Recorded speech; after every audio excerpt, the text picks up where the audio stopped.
Vietnam. Good afternoon for this last session of this short course on methodology. We are now on nearly by the end of January 2022, and you had nearly all your courses, and central part of your activity will be this phases, CP, as we call it very often, and about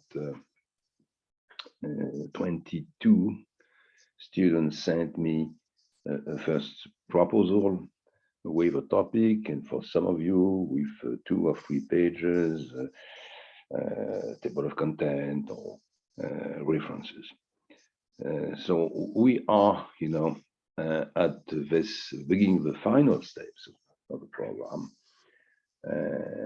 And we have to be very clear on the choice of the topic. We have to be very clear on the methodology again, what to do, what are the good practice, what are also the warnings. And this is what I want to underline this one. I will use slides you already received, but I will use it with the comments I can give you after reading carefully the 22 proposals I already received. The first thing I can say here, using this presentation here, you find on the screen, starting with topics, quality, and question marks, is that if I divide the proposals I received, it is as it was on these slides. The portfolio is made of very different proposals. The first category could be saying classical proposals. I'll give you 2 or 3 examples each time. In the classical proposals, we find IPOs, for example. I have a topic on IPOs, a topic on volatility, and a topic on retail banks and customer satisfaction. They are very close, in fact, if you compare to what you see on the screen, to number 2, controlling banks and insurance companies, or number 3, credit management in banks, which are very classical topics right now. To be classical for a topic doesn't mean it's a good or it's a bad topic. It means when you go on a classical topic, you have to be very careful to the references and literature. It means a large number of articles were already written, published in academic, in professional journals. Chapter of books, are available. Very often, if you have a look to one of the basic textbooks in corporate finance or in banking, you find already a literature review.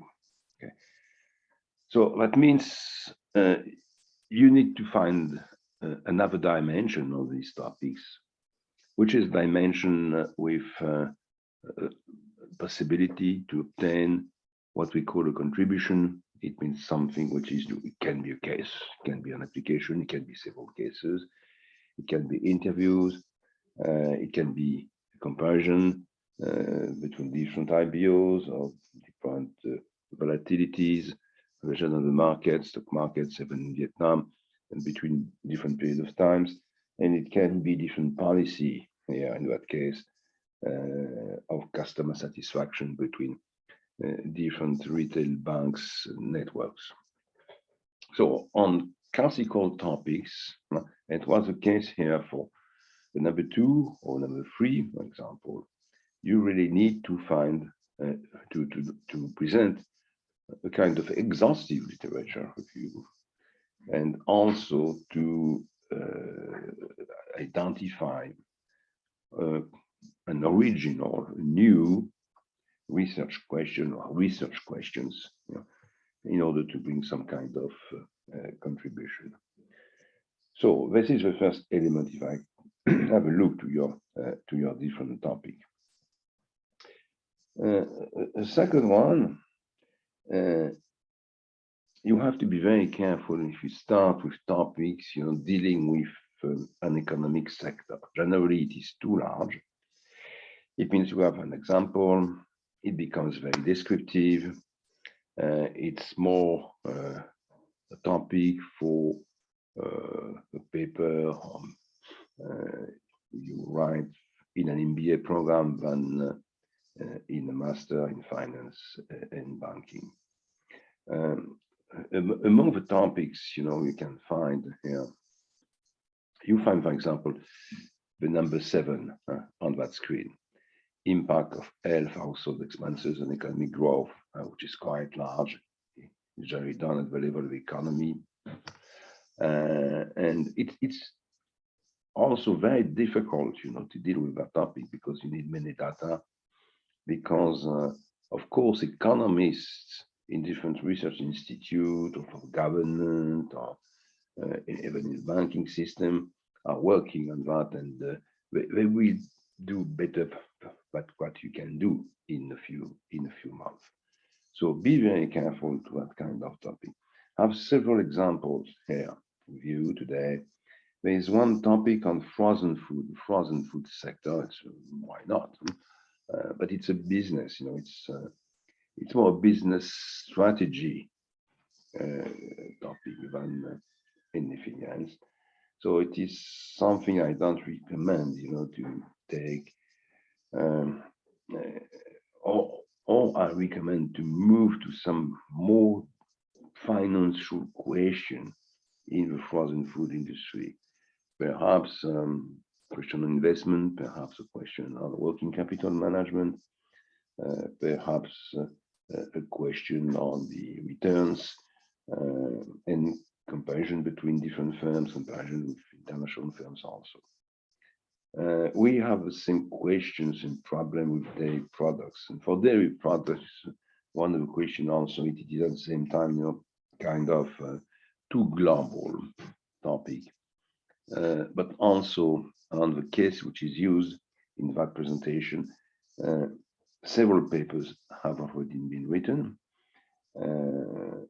which means the contribution you can bring is very limited, and probably you cannot do better or even bring something new if you compare to the preceding papers. So why not dairy products? But you have to find another way to deal with that topic.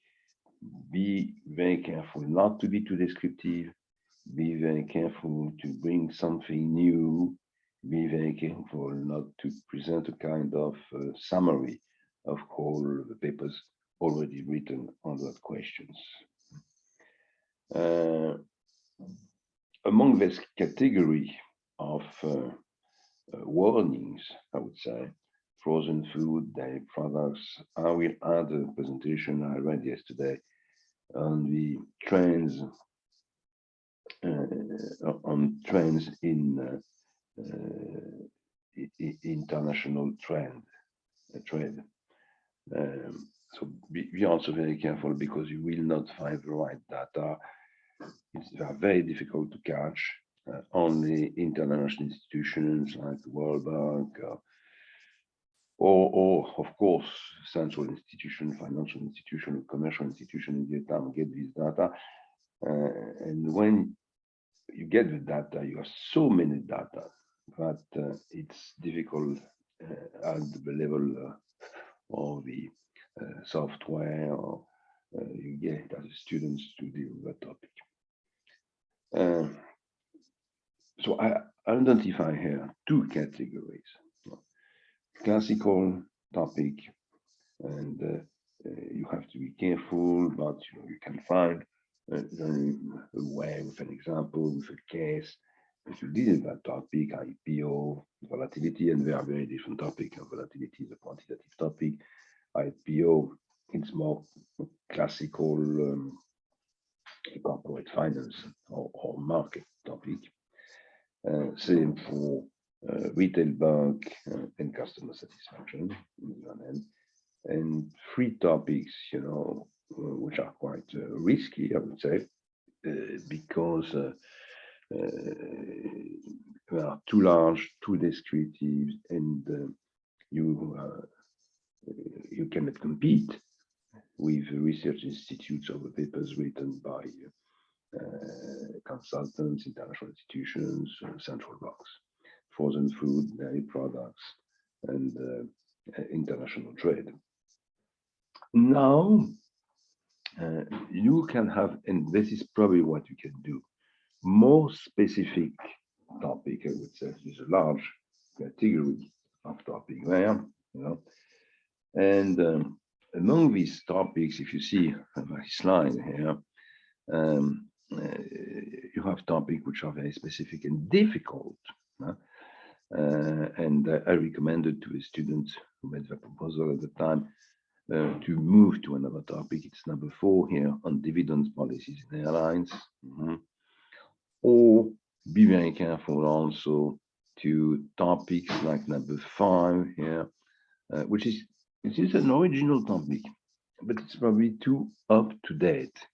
You are not working for an article published tomorrow morning in economic journal in Vietnam. You are working on a thesis, so you need data. You need to deal with something which is over, a topic which is finished. Okay, the end of a story. So that's also very, very dangerous. And in these category here, we can make a distinction between something you like, it seems, which is on M&A. I've got several topics on M&A, and very, I would say, original topics, and I hope that you get the data necessary to do that, but I'm quite interested by these topics. M&A is, of course, applied to a specific operation or to specific operations or to a specific measure, or also to an economic sector or subsector.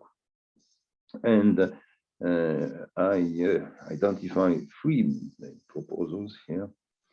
The first one, which is quite interesting for interest, and I think we didn't have any paper on that here at CVG before. It is M&A in education. What about M&A education? What does it mean? Is there room for that? What is the value of a school, of a university? Also, this is quite interesting. How to make calculations, what kind of methods to use. There's good, interesting questions. We have papers at the international levels on that question. So probably there's something original to write here. The second one, it's another economic sector which is growing very quickly right now, which is e-commerce. And has an M&A proposal on e-commerce operations. And this is also of interest because the value is very difficult to calculate, as we mentioned earlier, on economic sectors like the pharmaceutical sector, for example, which is a very different sector, but find the same problem. So this is an original, and if you get data, this is a very good topic. There is a third one on M&A, which is more on measures, but we need also topics on measures, which is a topic on synergies. How to measure synergies and to integrate synergies into the value process and the negotiation into an M&A operation. So we have 3 good M&A topics with original applications, and I'm very happy to discover these three proposals. Then one of the characteristics on these 22 proposals is that, we find modern, I would say, or new other dimension. You see on the slide number 2, I already showed you several, up-to-date potential topic or topics already proposed by students from the last 2 intake. Topics on infrastructure, for example, with PPP and BOT questions, the crowdfunding platforms, which is something which is spread now all over the world, and particularly in the US and in China. The relation, conflicts, association, joint ventures, operations, financial operations between fintechs and banks. And I would say more technical operation like share buyback. There's something new also here you can introduce. So I already gave you that kind of possibility to deal with that kind of topic. So if I try, to say a few words on your proposals, there is a topic I think very difficult to deal with. We need to get the data, and it is at the same time a topic on regulation, which is a topic on cryptocurrencies. So it's very popular today. Everybody knows we have the relation of the prices on different media. And there's a discussion, of course, today. For example, does central banks can issue, use, develop in the economy, cryptocurrencies? Why? How? What are the pros? What are the cons? Do cryptocurrencies could be managed by private interests?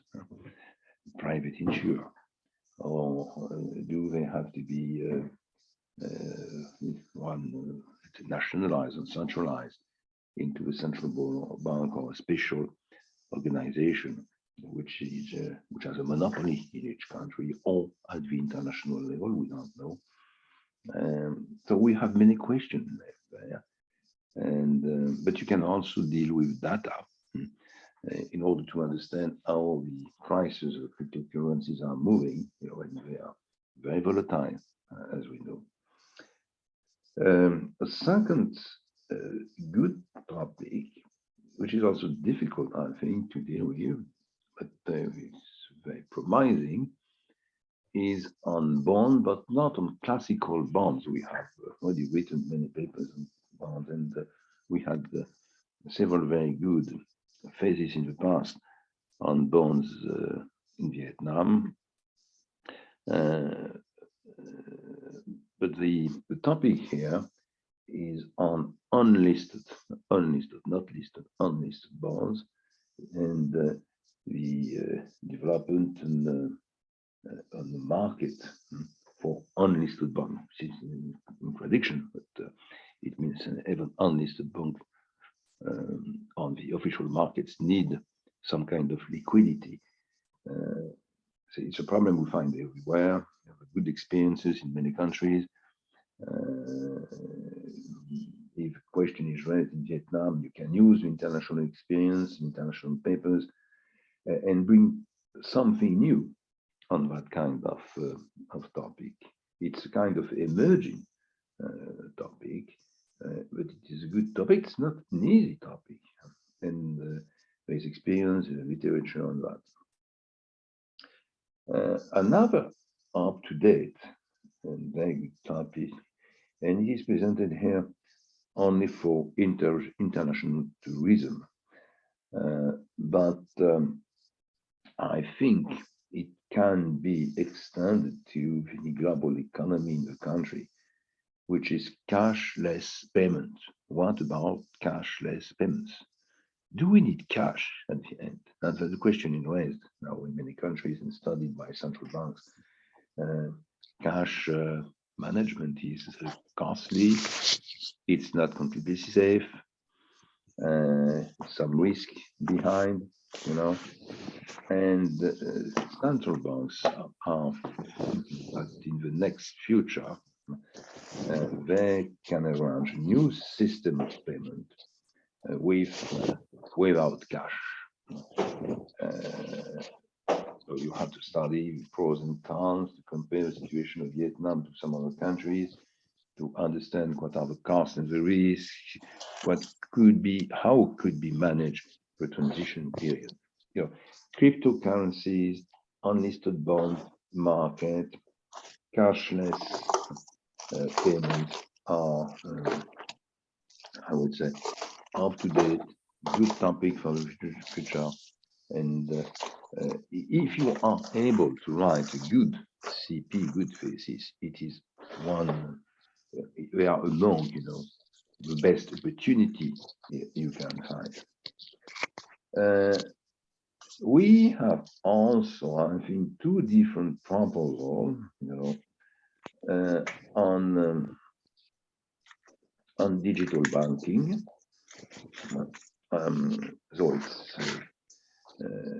it's probably with some parts in common with the other topic on retail banks and customer satisfaction. More technical, probably. Yeah, have a good presentation, and I really think also that it is a topic which is needed. Yeah, probably easier than the last three we said were done: cryptocurrency and listed market, and cashless payment. But there is room for that. What about digital banking? Do all the banks will develop digital banking, or some of them will stay with the classical, historical, I would say, management system? What are the investments? How to find the right persons? What about the customers? What does it mean in terms of branches? What does it mean in terms of even financial structure of the bank? And have very, very good integration on that. So it's quite easy to do that with a few cases and a few interviews. But there is really room for that, and it is up to date and it is moving. Sometime in this program we find also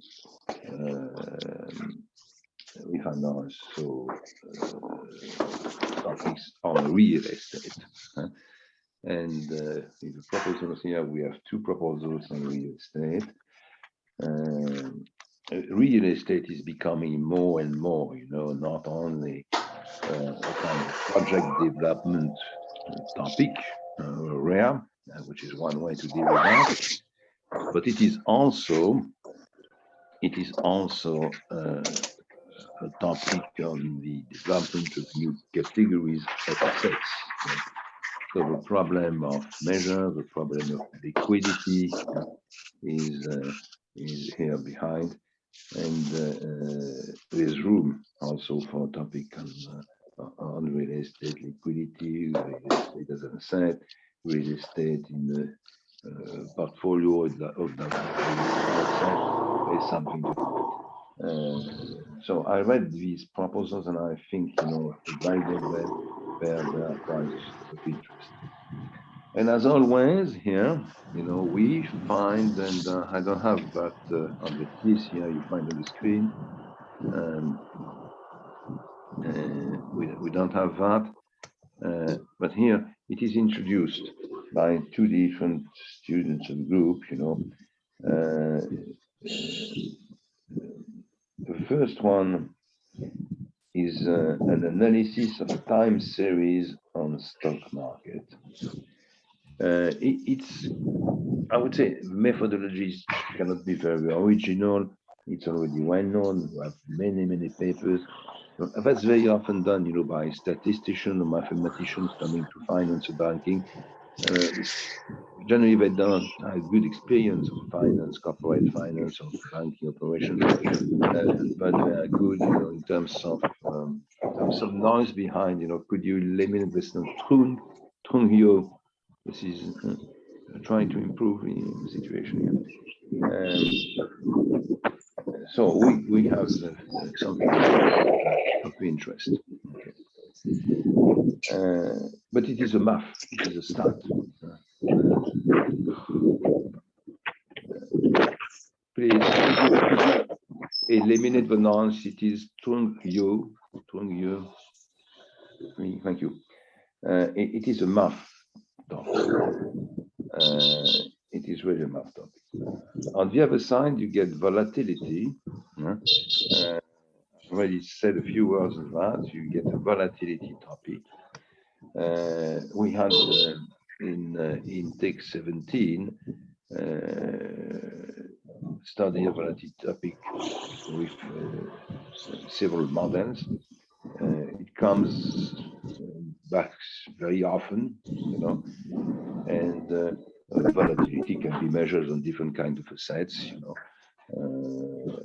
Anyway, if you apply volatility models on new categories of assets, I think that is the case here.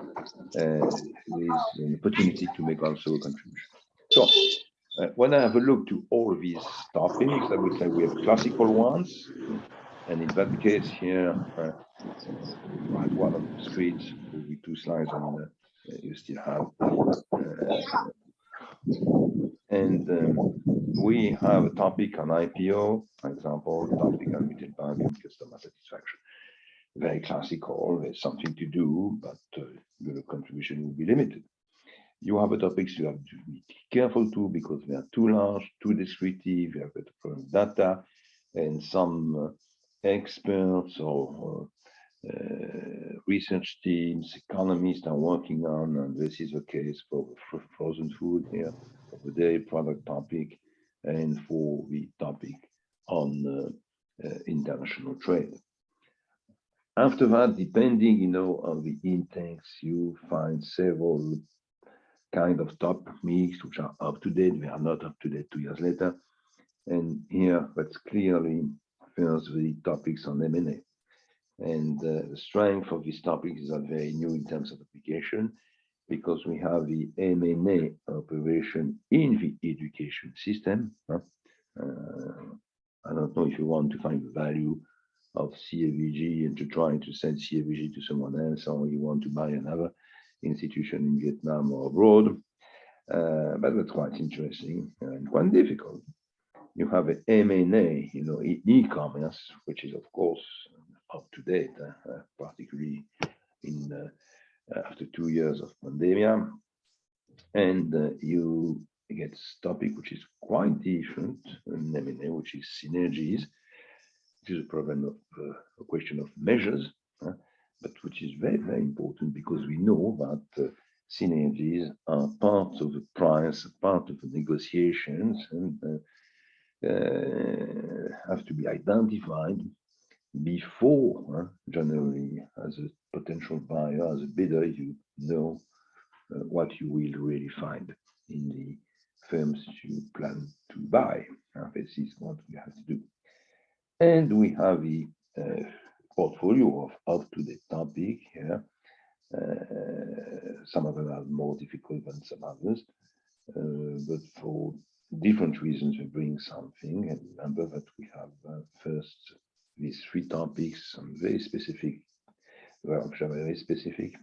cryptocurrencies, unlisted bond market, and cashless payments. Okay. We have also up-to-date topic, 2 topics on real estate. So it is real estate liquidity, real estate as an asset in a portfolio, and this is really up to date and important. Real estate investment is important in Vietnam, and as it is in many other countries today. And we find 2 topics which are the limits of technical and up to the topic: digital banking and time series analysis for stock market investments. So that's what we have. So what should I say on that?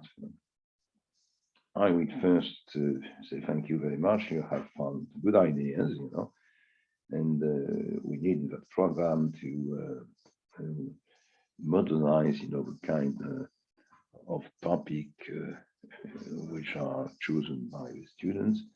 It's part of the image of the program. It's part also of what we can teach and demonstrate in the future in more specific courses I will introduce. The second point is that for you, to get a kind of experience, I would say, or knowledge in a new topic, up-to-date topic, could be very useful for you in your careers to become some kind of expert, or at least to have a good knowledge in new topics which are important for your bank, for your company.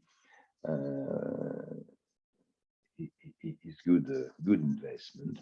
It's very good investment. I would say third that it allows debate between you and professors, and even if it's discussion quite difficult today because of the situation, like we're teaching online. But it is one issue which is central, to have discussion, research projects between the group of students in takes and the professors, and we have several topics here which are in line with this goal. So this was my first very first point, I would say, this morning. Now, before going further with the slides, how to organize this. We are today in the third part of January 2022. We're of course a bit late, but we are moving to the end of the program, and we have several steps in front of us. The first one, first step, I will send you two different elements by email. The first one is a summary of ideas on how to deal with your projects. I mean, reading that paper you sent me,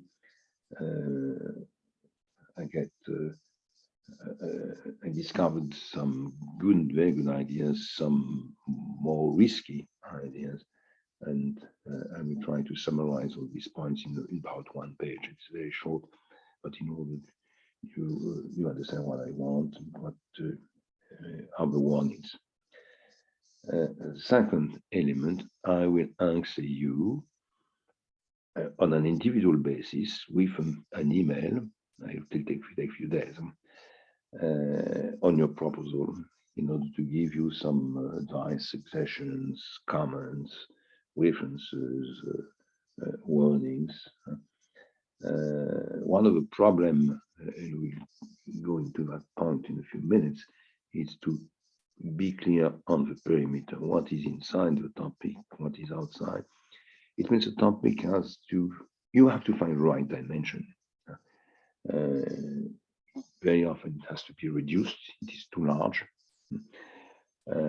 because students always do that everywhere in the world. They think they can write a book in 3 months. But at the same time, you have to keep enough space in order to be able to find data, to find cases, and have a good contribution.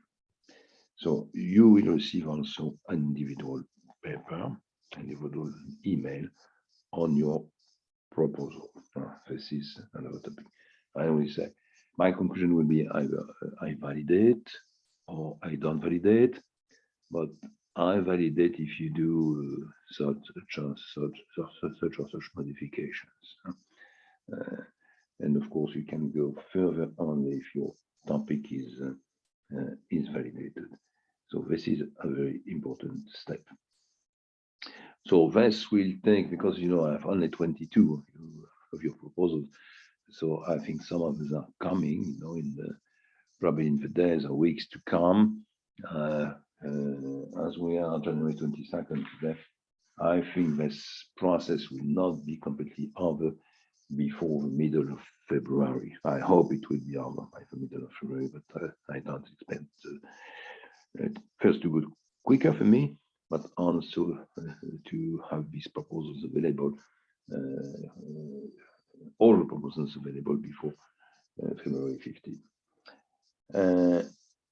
After that, you will have to start with the problem of writing, okay? And it will take you weeks, months, okay? And if it is possible, but it means at least some of you are ready, I will keep, a defense session in June, probably by the end of June, or the first week of July. This is the usual schedule. I know that it is tight for you because we started late, and we are very late compared to the intakes before the beginning of the pandemic. But probably perhaps 3-4 students will be ready in June. If you are, it is much better for you, it is much better for me. We have to move. For most of you, the probabilities that the defense will take place later after the summer, and we will schedule another defense session probably by the end of September or the first week of October. And I'm waiting for about 20 students at least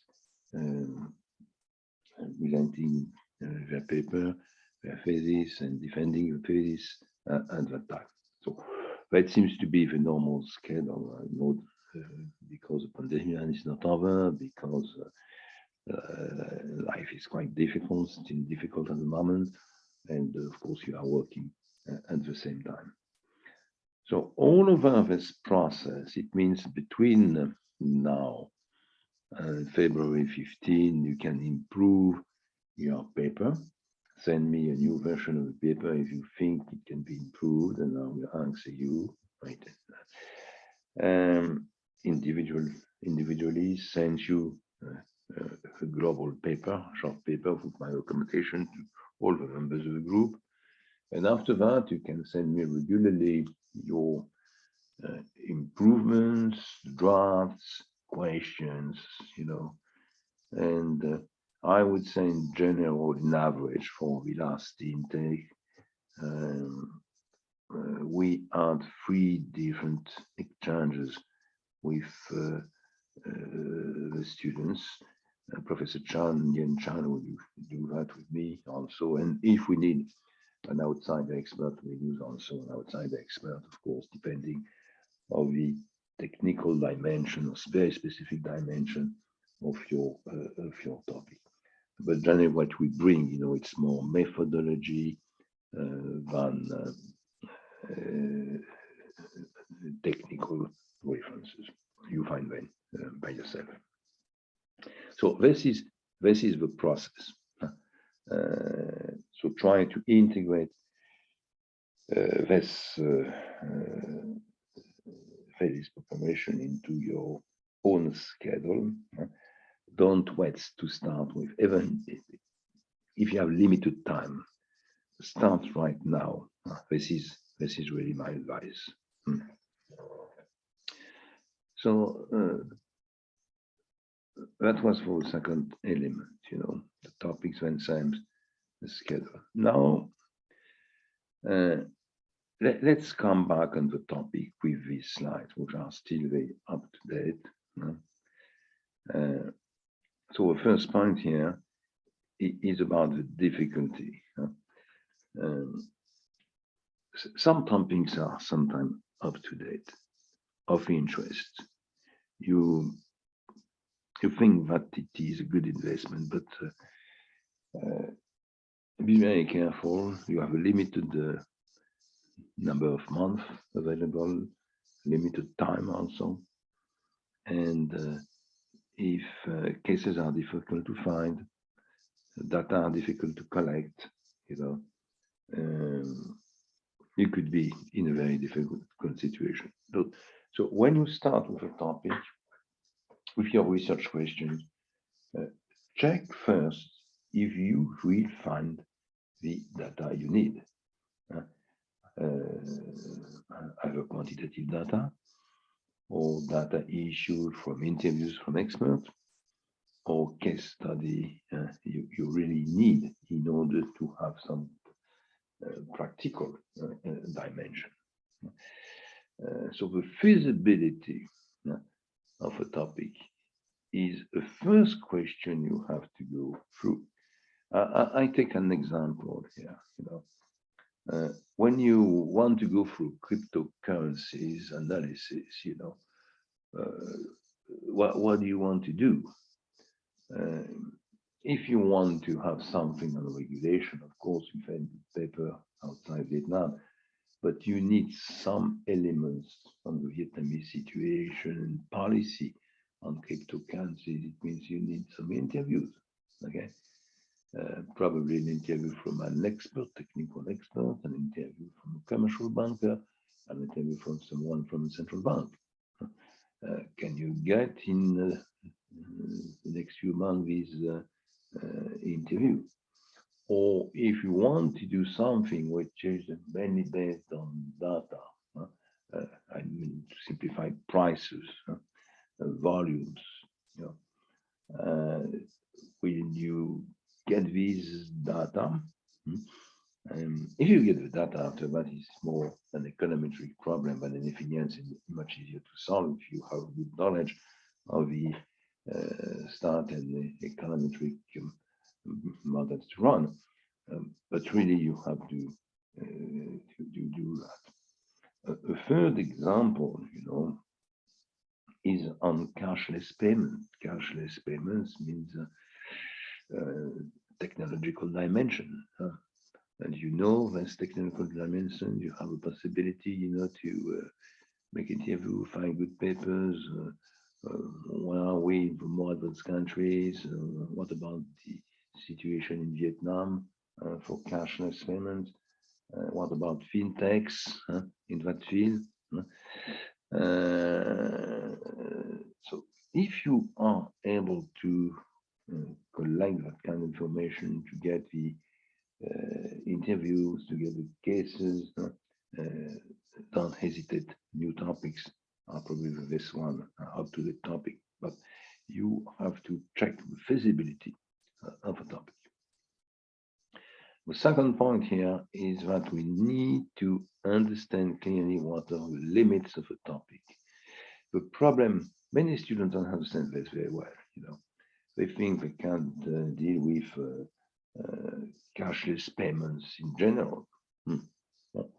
It's probably very difficult because it's a very large topic, and you have to be very careful and to say, okay, what could be the reduction dimensions, how to limit the perimeter, what is inside, what is outside.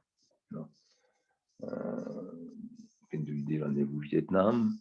Do you deal with Vietnam with a comparison with a few countries? Which one? Why? Do you deal with cashless payments in general in Vietnam, or cashless payments in certain circumstances with an application to the bank strategy, for example, or to consequences for the CFO and financial team in an industrial company? What are the limits here? What are the limits in terms of technology? Also, do you study one or two different technologies, because we have several technologies on that? Do you also plan to study the fintech contribution and the relation on that point, on that topic between the banks, the insurance companies, the non-financial companies also, and the fintechs. Are they only providers of technology? Are they integrating joint ventures with partners? Are they bought sometime by the banks or by the insurance companies? This cashless this cash payment fintech specialized in payments, modernization of payments, put in mind that way. So be very careful to have a clear perimeter. Third, you should escape to a descriptive paper. In a thesis, in a CP, you have to raise questions. You have to raise questions. And in the introduction, I already said a few words on that, but I'll repeat that. I think it's very useful. You have to identify the questions you want to bring at least some elements of answers. You are not writing a PhD thesis. This is not the problem. You don't have time. It's 3 years to write a PhD thesis. You are not a researcher in a research team, even in a large bank or in an international institution. You don't have 3 years in front of you, okay? So you have to be very, very careful. But anyway, you should be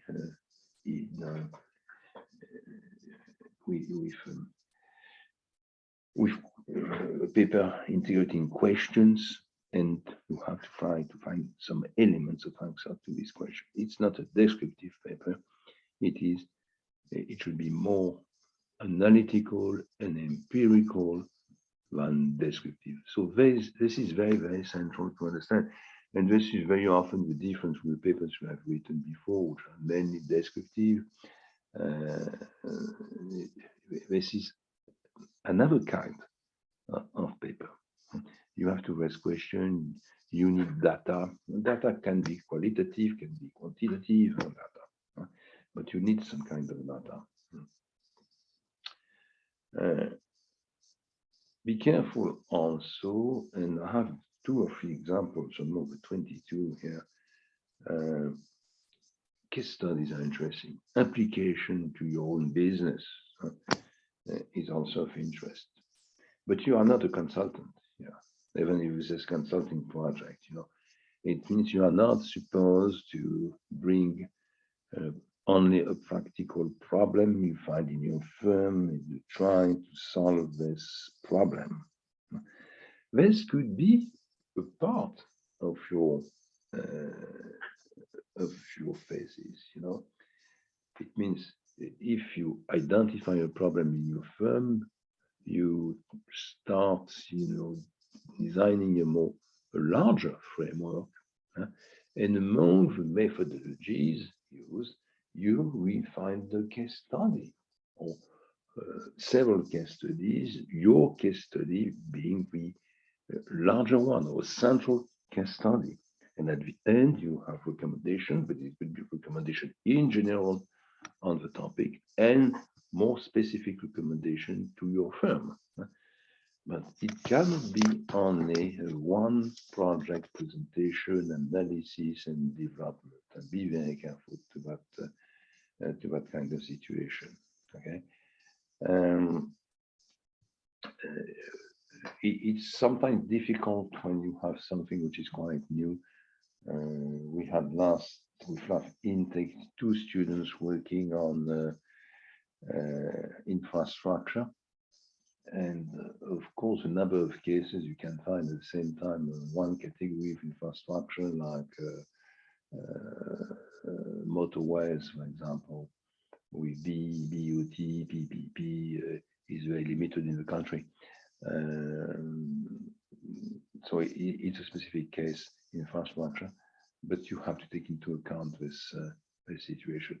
You deal with a topic, you don't deal with a case. A case is one of the methodologies which can be used to go through the developments, collect data, examples, behaviors, decision-making processes, evaluation, whatever you want. But this is not the central part of the thesis.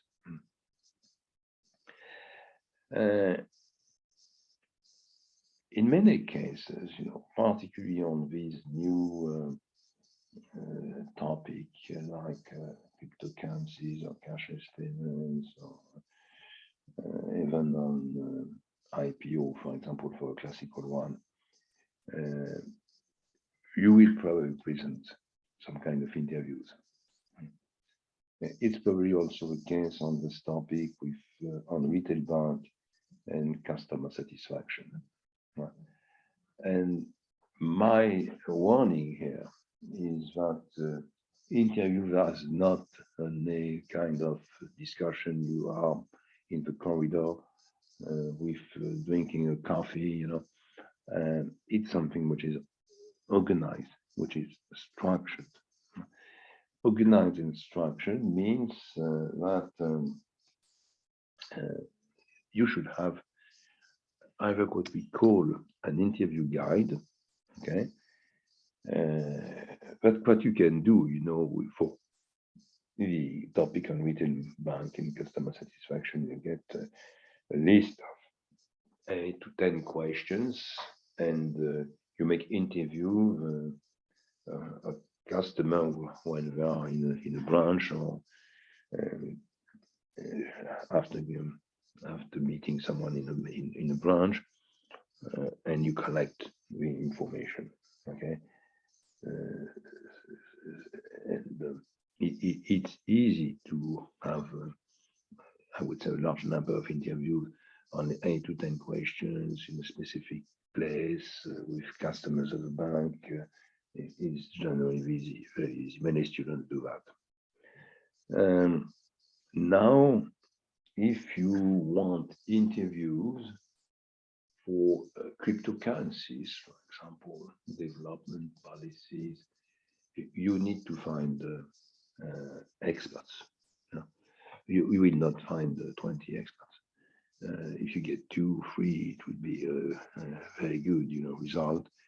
And you will try to obtain detailed information from them on strategies, on technologies, on step of development, on behavior of different players.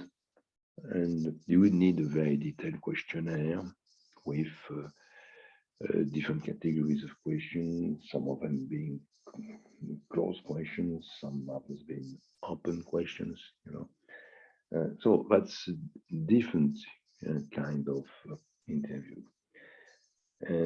In many phases, you find at the same time an interview guide and a questionnaire, because different persons are interviewed to try to bring different kind of data, to collect different kind of data. But it is never something which is unstructured. It has to be structured, prepared before. And when you do that, you have generally find several steps. The first one is a preparation of the questionnaire, or preparation of the interview guide. And of course, you have to start with somewhere with first draft, and which is a pilot study. And this first draft has to be used on one or two persons in order to improve a draft. There is not to collect information, is to improve a draft and have at the end of this pilot step, enough experience on the quality or the answers to your questions, and to improve questionnaire to improve interview guide, and then to start, with the second step, which is made of the interview themselves.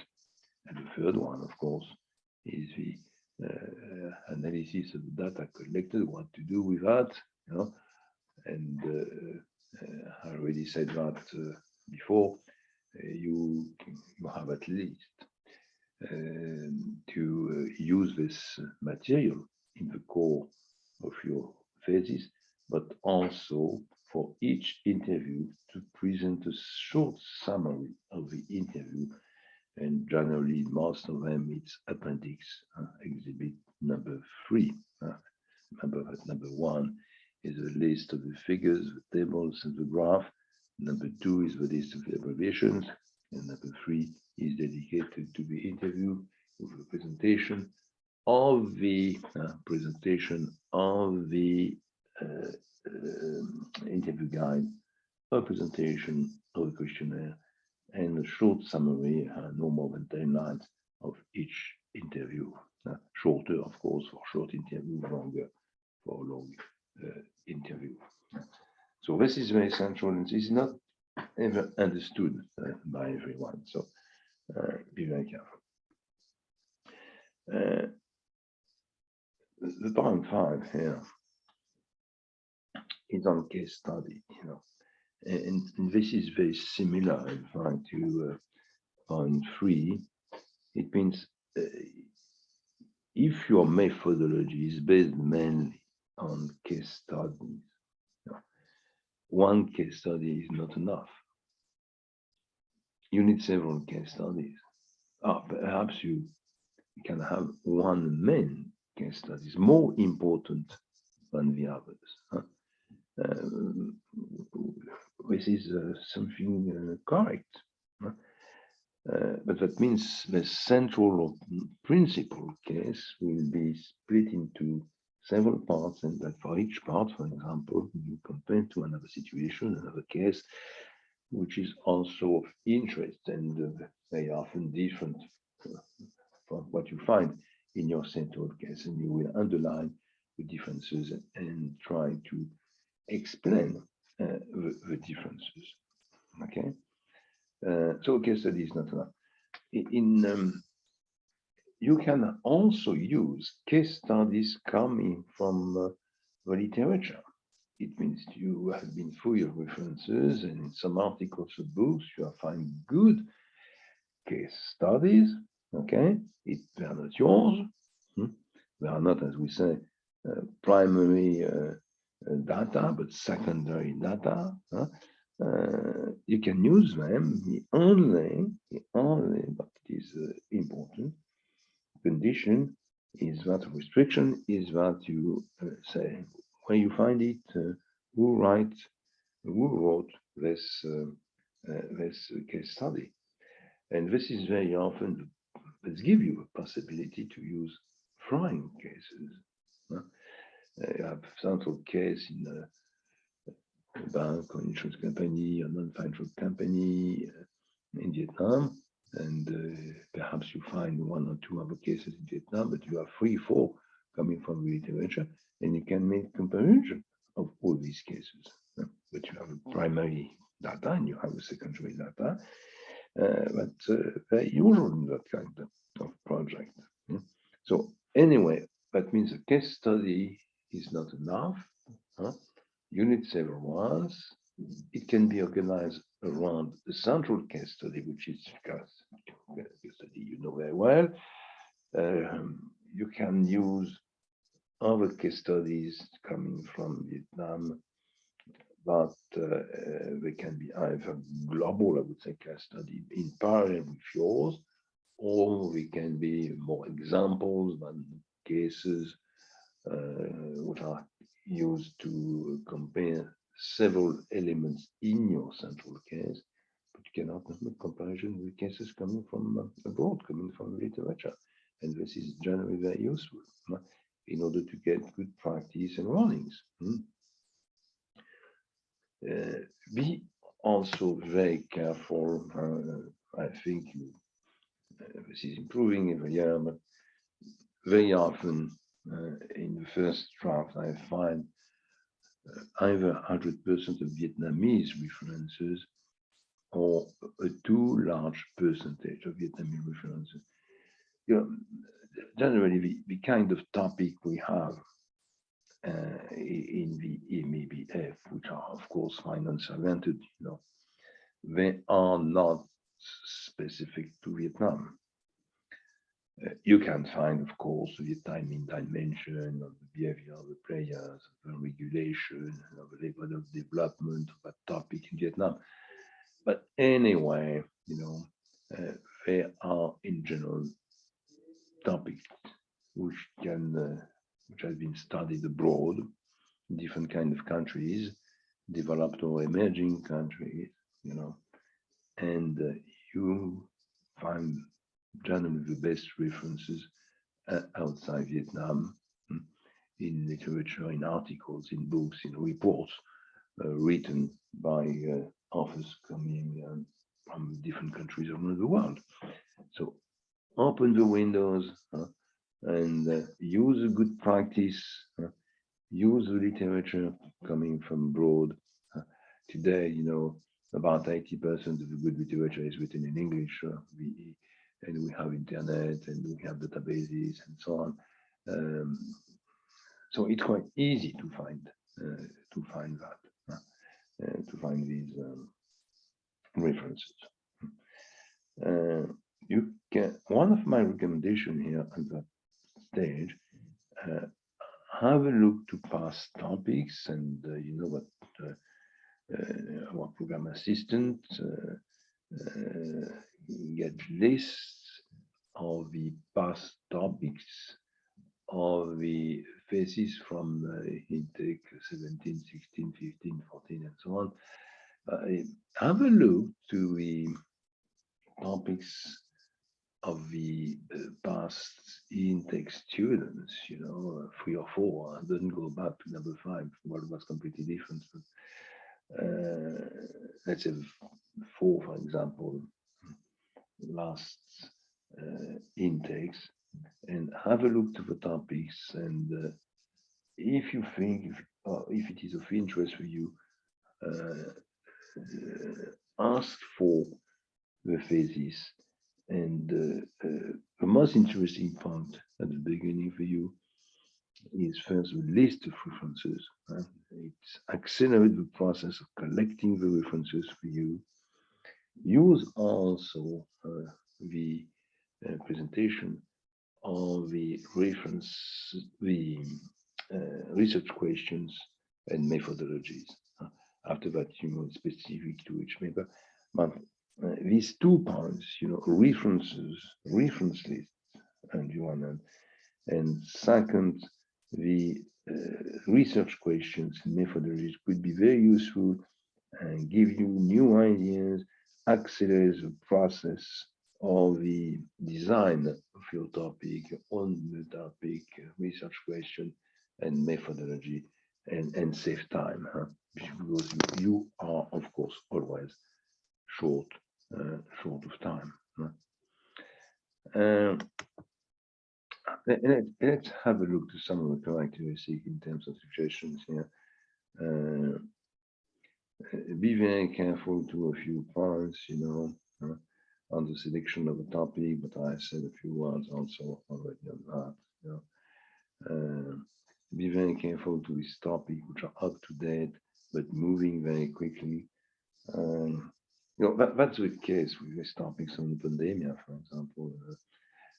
We hope that pandemic is nearly over, but we are not sure of that. And you start now with a topic, and in 5 or 6 months from now, perhaps the pandemic will be completely over and will not be a topic anymore, or we will have a new wave and very different circumstances for the firms in the banking and the financial system. So be careful to these topics which are moving very quickly. We are still in the process of the crisis. It's difficult, to use as a topic in our phases. Okay.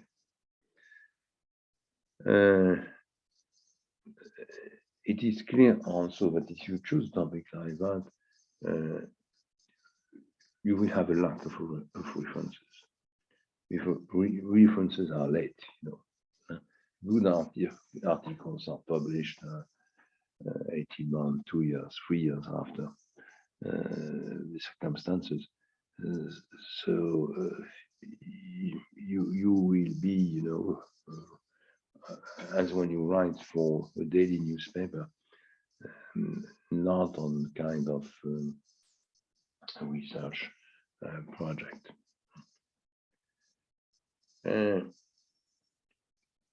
Second point here is you should be very careful on the title, subtitle.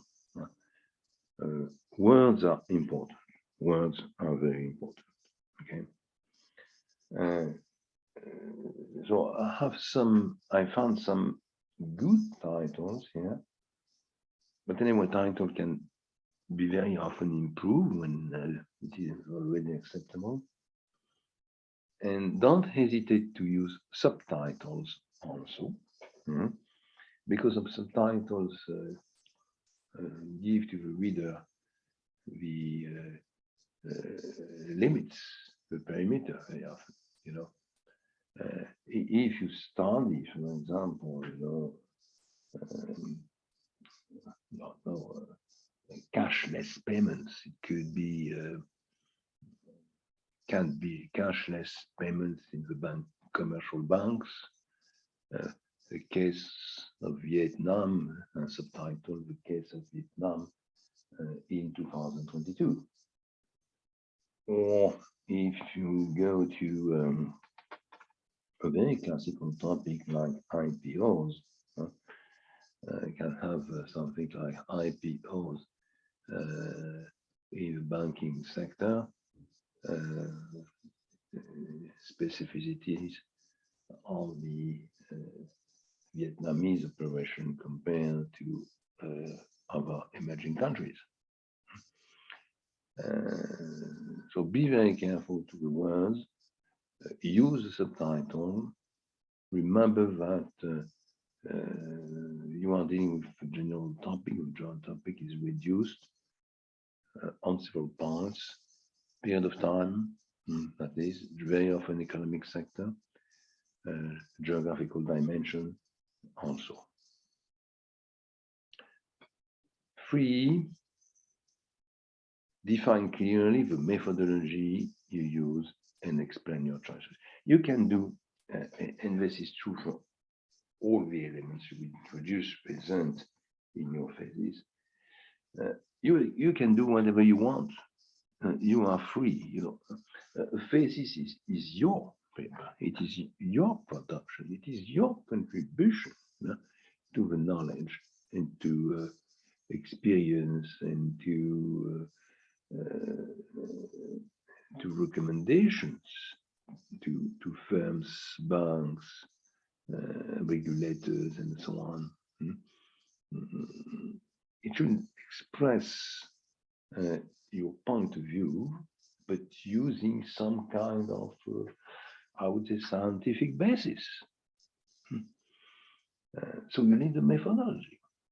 So we already went through that point, and the question we have always is: do you use qualitative methodologies?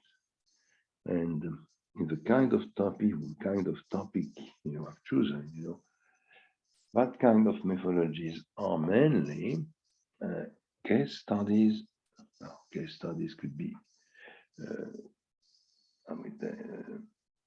large, big case studies, can be more example than really what we call case studies, both, and can be also interview. You can use both. You can have a case study with some examples to make comparisons coming either from your experience, coming from interview in Vietnam, and or coming from the literature, what we call is secondary level of collecting information. But also,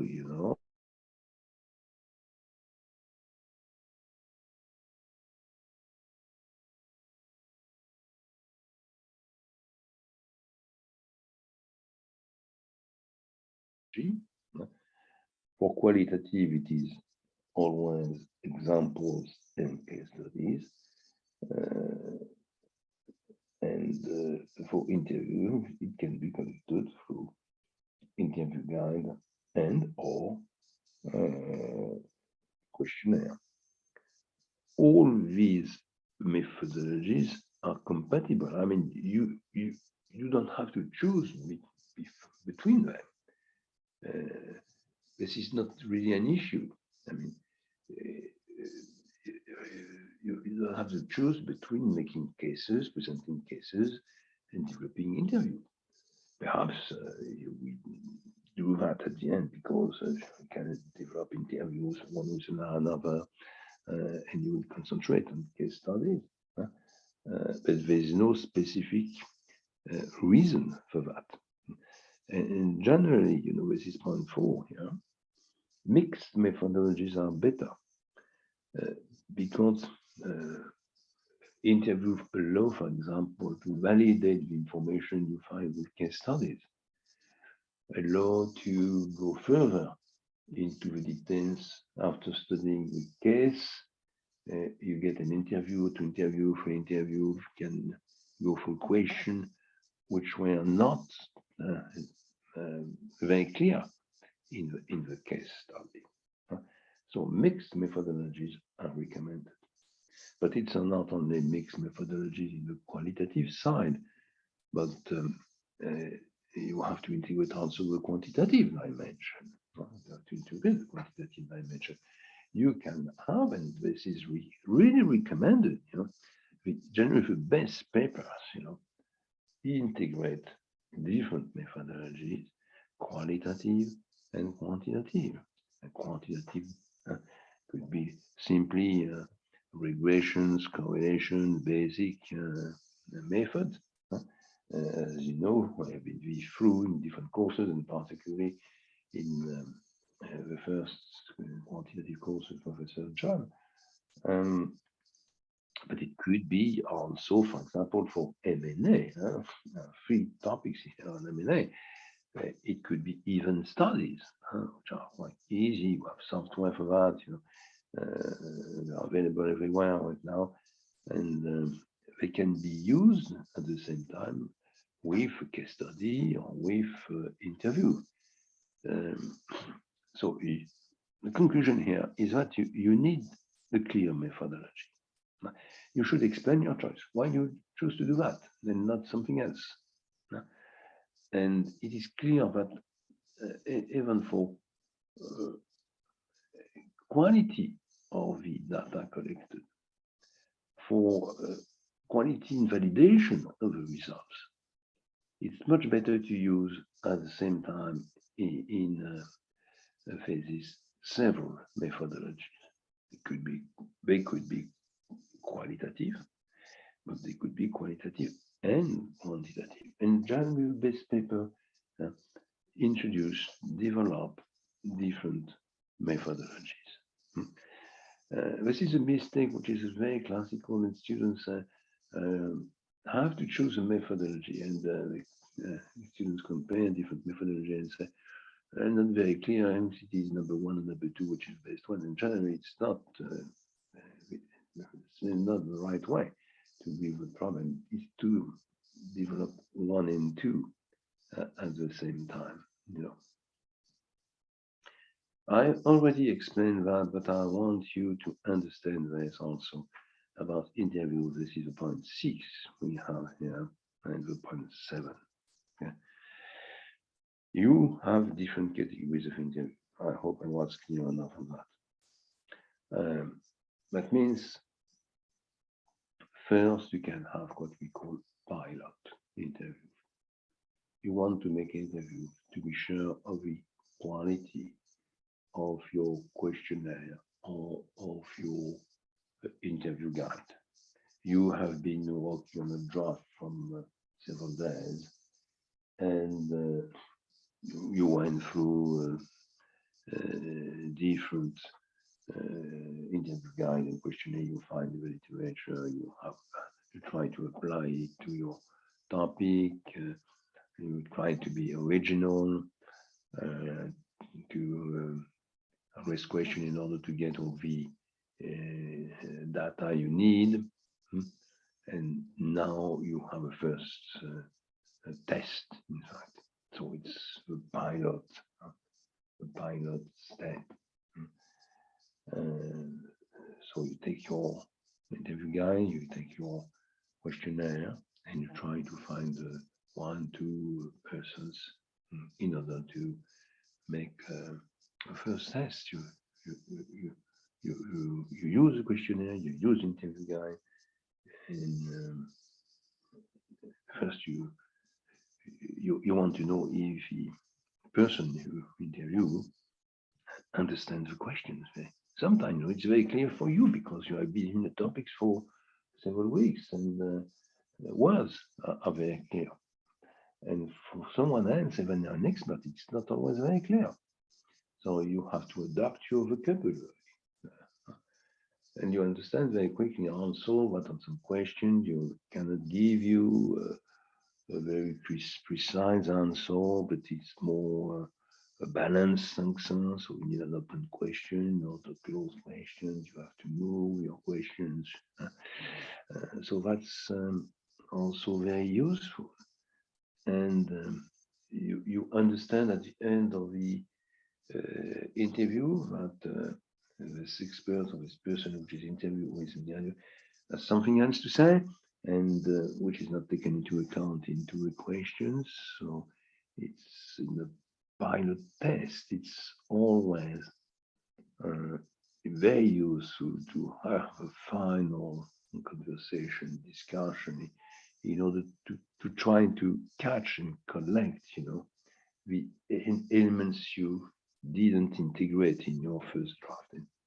So then you modify your draft. Pilot tests are very, very important. Then second, you use your questionnaire, you use your interview guide, with the persons you want to interview. Okay, that's very, very, very classical. You collect information. And point 3, step 3, you have all this data and all this information. It can be partly qualitative, partly quantitative. You have to analyze it. It's data analysis, as we say. Sometimes it's comparison of arguments. It's a kind of semantic analysis also, but it can be a very quantitative, basic statistics, frequencies, means, variance, median, but it can be also more complex, like event studies, for example, as we said for M&A. So that's your data analysis, okay? And you write your results, your conclusion, and in many cases, point 4, 1 is pilot study, 2 is questionnaire and interview with the people you interview, 3 is data analysis, 4, you present, you write your result, conclusion, and recommendations. In many cases, you have recommendations, not for all the topics, but for some of them at least, you have recommendations to CFO, CEO, or CEO of a bank,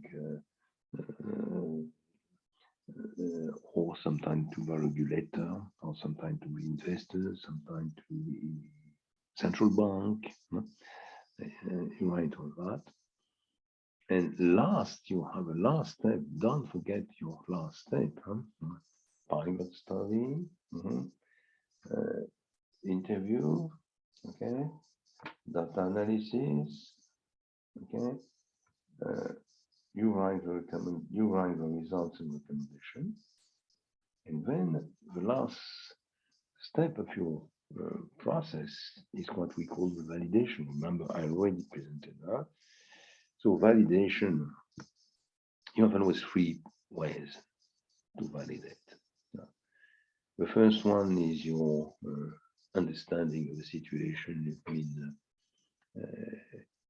You try to think about the results you obtained and if they are in line with what you thought before making the study. And you have to explain the differences between your opinion before and the, let's say, scientific result you find right now. Second point, the validation, is to compare your own results and recommendations to the to what you find in your literature review.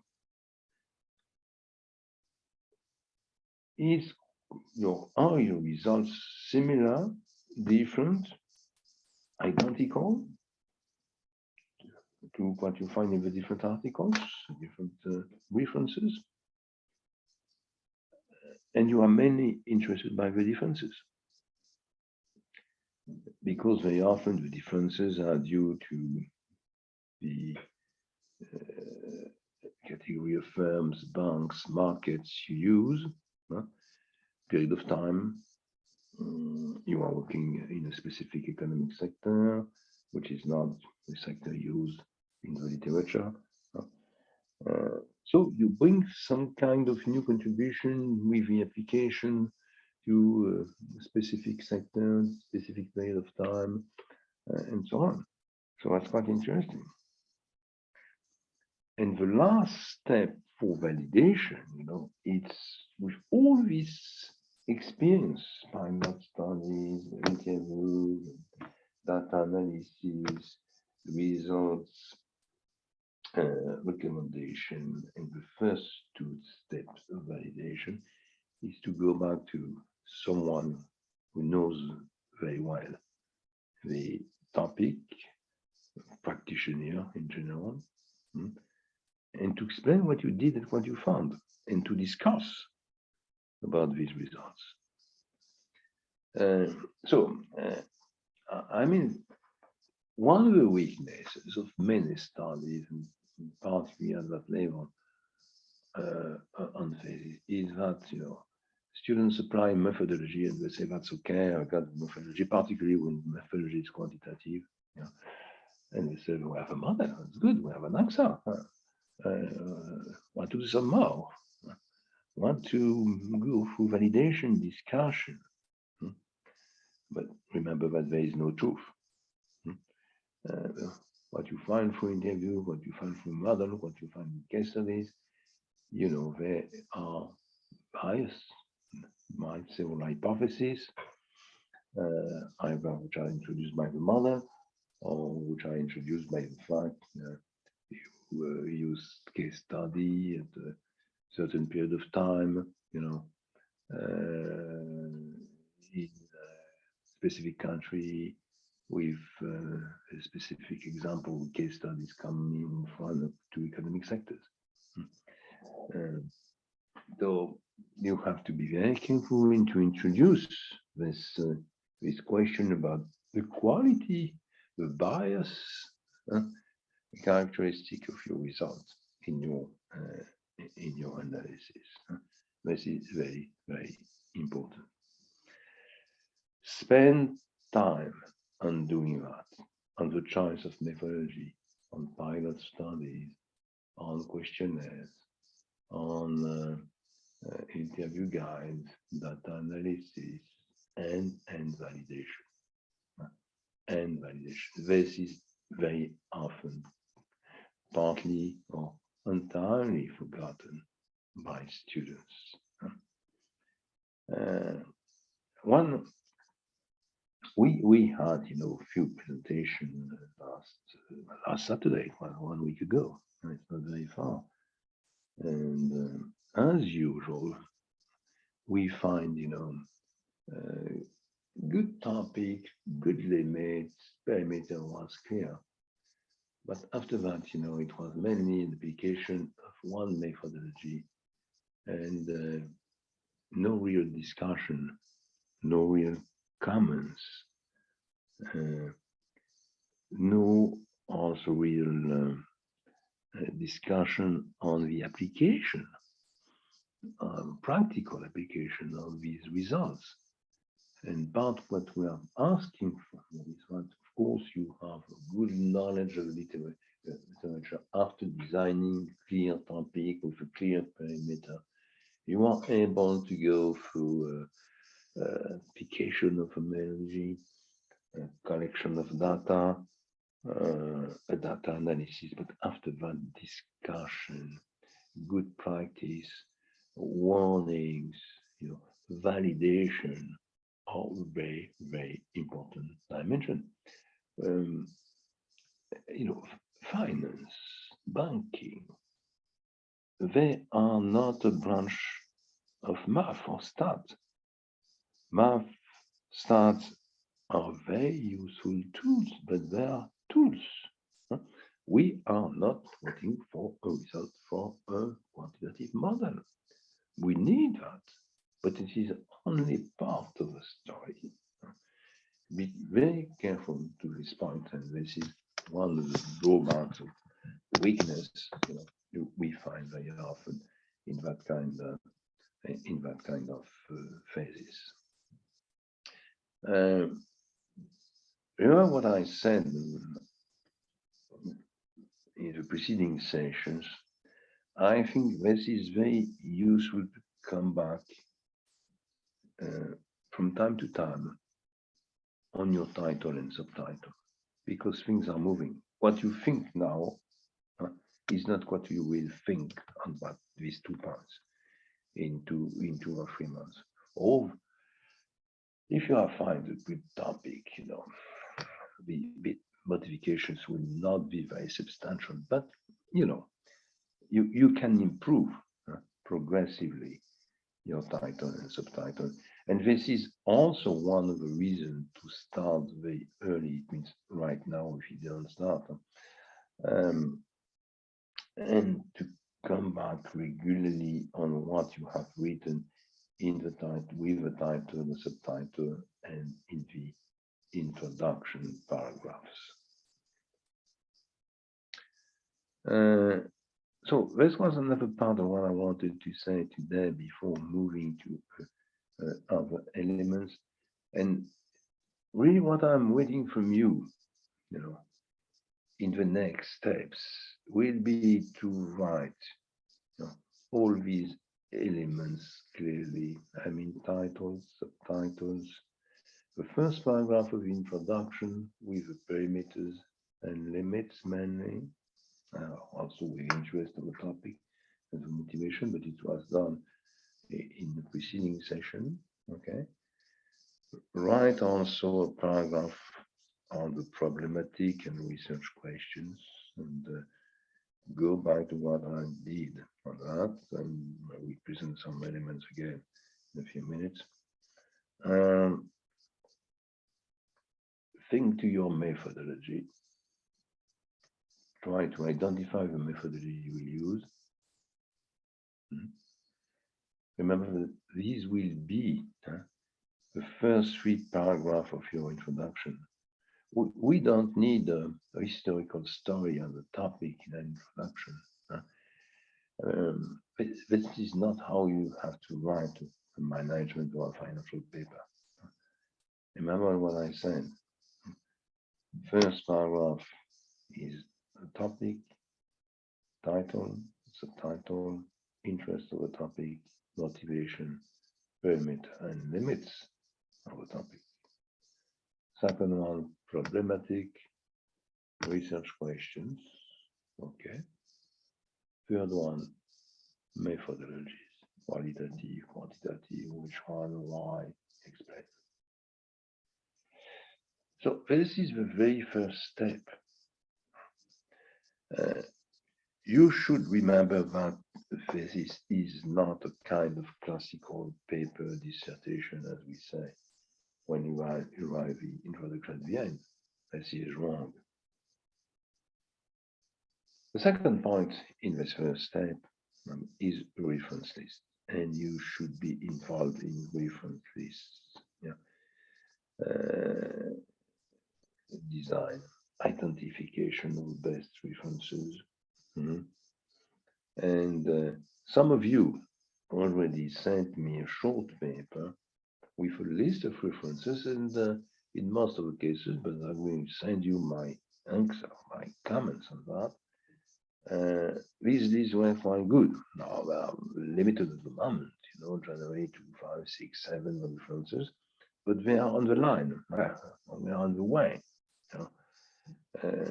So all the other students, I recommend you do the same. And for those with the beginning of a list, I would say you have to go further. Try to move to larger identification. So this is really the first step you have to go through. And the first paper I'm waiting for you is that kind of paper with a good structure of introduction, the required structure, and then the first reference list presented according to what we call the internal standards, the international norms. And this is what is very useful. Okay. After that, you will have to go to steps, to step number 2, with the literature review. But you have on that slide number 5, and get the slide, just have a look very quickly before moving. You have a few advices, also a few suggestions. The first one is quite clear, I think. Second one, it's for presentation. And a few cases with students, last week, they were nearly lost 10 days before the defense in the references. And why? Just because, they put references without taking into account the what we call the international standards or the Harvard standards or norms. It's they made a list, but the list was with references with a title, but not the journal, or with the journal, not the volume, and so on. So do that at the beginning. It means right now. Have a list somewhere on your computer, which is progressively made according to all these international standards. If you don't know what it is, just go on internet and type international standards in the reference list presentation, or which is generally easier and better, use an academic journal in finance, strategy, in whatever you want, and have a look to the presentation of the article, the books, the reports, the websites. They are different. You have to integrate that right now. Another point, and I had a few good papers with students integrating that, use micro and macro analysis, macro and micro analysis. When example you study IPOs, because we have a topic on IPOs, what does it mean? It means it is a problem for a firm, an IPO, of course. What are the reasons behind? What does it bring to the firm? Is it only cash? Is it new shareholders? Is it value creation? Is it the possibility to get a price for selling more easily the shares of the company? So all these are generally considered as macro motivations. But you have also macro motivation. IPOs is an important topic for the Ministry of Finance, because the Ministry of Finance wants the development of the stock market. They want to have a larger portfolio of shares available to the investors. They want progressively to attract other categories of potential investors, investment funds or individuals, or foreign investors also. So that means you have micro and macro consideration. On many topics, you have both of them. And I would say that in many papers, the macro considerations are forgotten, and they are also important. And that's like what you find here, and this has to be introduced, also in the perimeter, international comparisons. I will repeat that very often among the discussion we can have. International comparisons are important, particularly for example and case study in Vietnam, because Vietnam is still an emerging country, but growing very quickly.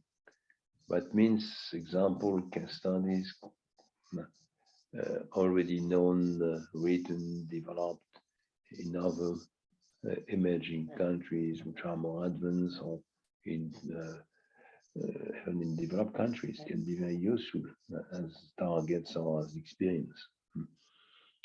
They bring good practice, they bring warnings, they bring comparison of success of others.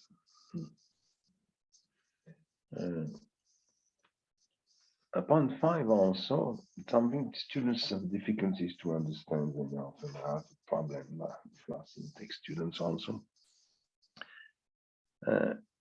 Set of criteria. What does it mean? It means you develop, case studies. For example, 3 case studies. Case studies can be of interest by themselves, but something which is more interesting, of course, is a comparison between the case studies. Comparison. But to compare case studies, you need to compare them on something, based on criteria.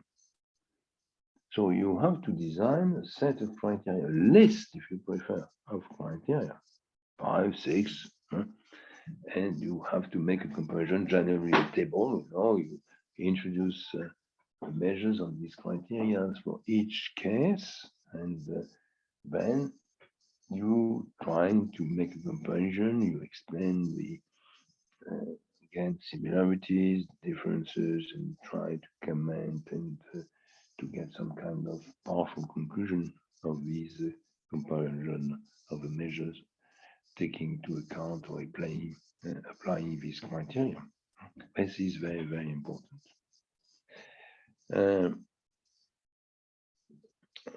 Just one word again on quantitative methods. When I say quantitative students, I recommend to a student to use a quantitative approach.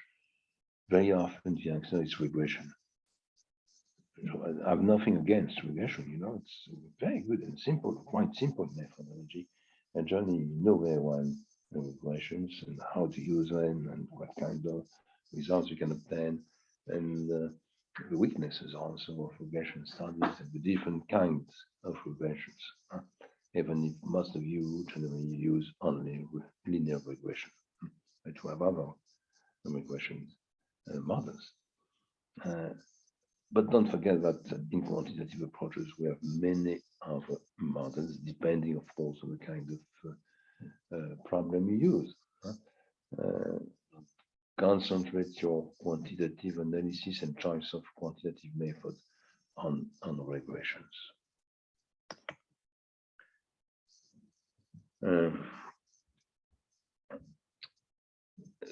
This is here just a list of a few practical, a few practical recommendations.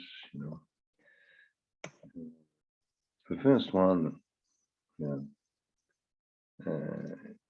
is you have to, I would say, spend time on the first question around the structure of your introduction, the questions, and so on.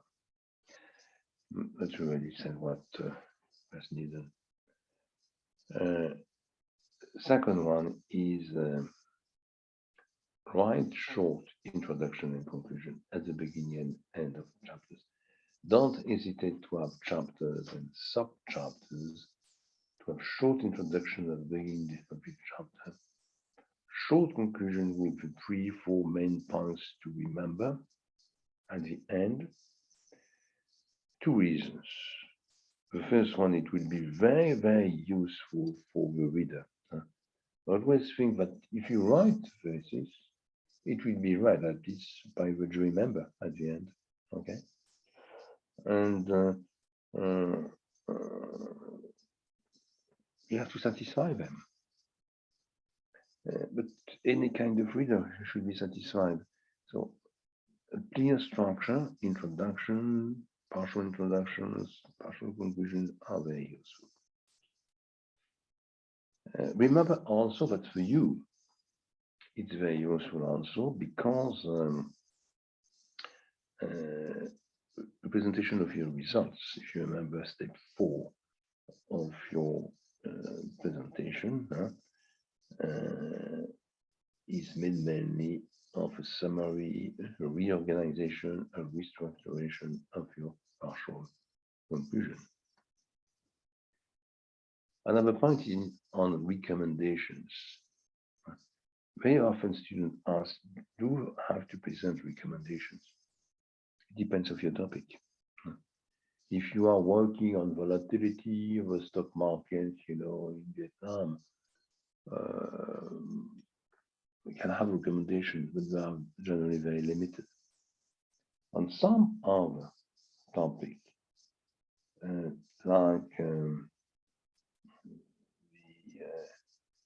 cryptocurrency management, you can have more recommendations to commercial banks, to individual investors, even to the central banks.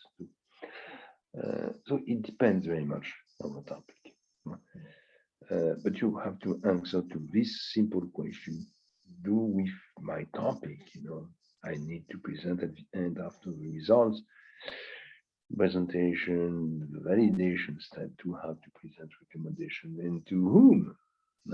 Because perhaps recommendation can be different from different players. Don't forget your appendices, but I already said a few words this morning on that again. So I don't need anything else here. So these are very practical elements, and you find them also in Professor Chan's slides,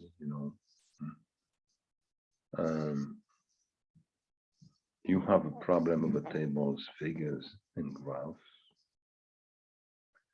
All of them should have a title and a number. Be careful not to have phases made only of tables, graphs, and figures. It should be written with sentences, which doesn't mean you cannot integrate tables and figures. This is a problem of relative percentage. It means if you are very good, tables, figures, and graphs, but too many, in fact, but you want to keep them. That means you have to split all these tables into 2 categories, or to make a segmentation between 2 categories. The most important one should be in the core, the others should be in an appendix. Remember also that all your references which are in the core should be also in your reference lists and bibliography. But on the other way, you can have references, you can find references in your bibliography which are not used in the core. That means the bibliography should be a summary of or global presentation of all the references you use in the core, but you can add some more to give the reader a possibility to extend its knowledge and information. Point 3 is just a very practical elements, some students use footnotes. It's always difficult to read for a reader. It's difficult to manage when you are the writer. My advice is going to be use something very simple, as we commented here in point 3. You have a reference, an article wrote by Dupont, write Dupont, the year, and after that the reference, complete reference is in the reference list.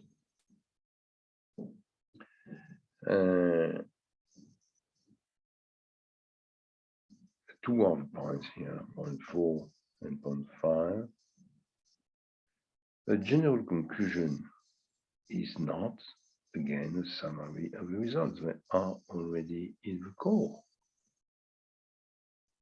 The general conclusion is very simple, limited in terms of length, about 2 pages.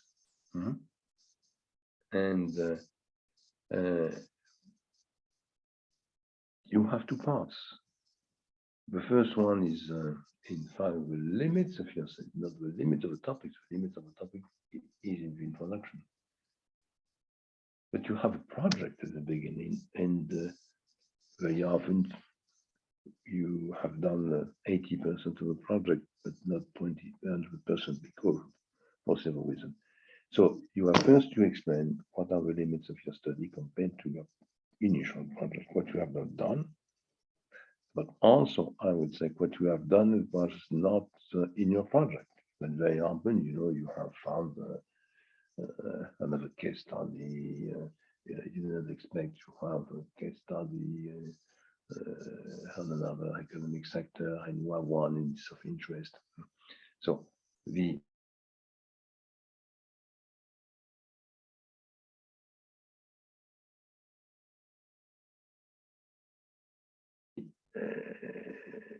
okay, this is the first part. But the second part is the potential improvement. What will you do if you had more time? Would say you are in June 2022, you defend your thesis in a hurry. Good thesis, but it can be always improved. And the question of jury members is, well, what will you do if you had 3 more months? What would be your improvement, your action plan, in order to have a better version, a better final version than the one you have presented this morning or this afternoon? And the second point in the second part, it's not about future research. It is you have written and presented, defend this thesis. Now, for example, you are working again on cryptocurrencies, and you are very you like very much this topic, and you want to be involved in a research team somewhere in the central bank or in the university somewhere, or even in a commercial bank. And now you have 3 years to develop a project. What will be the main questions?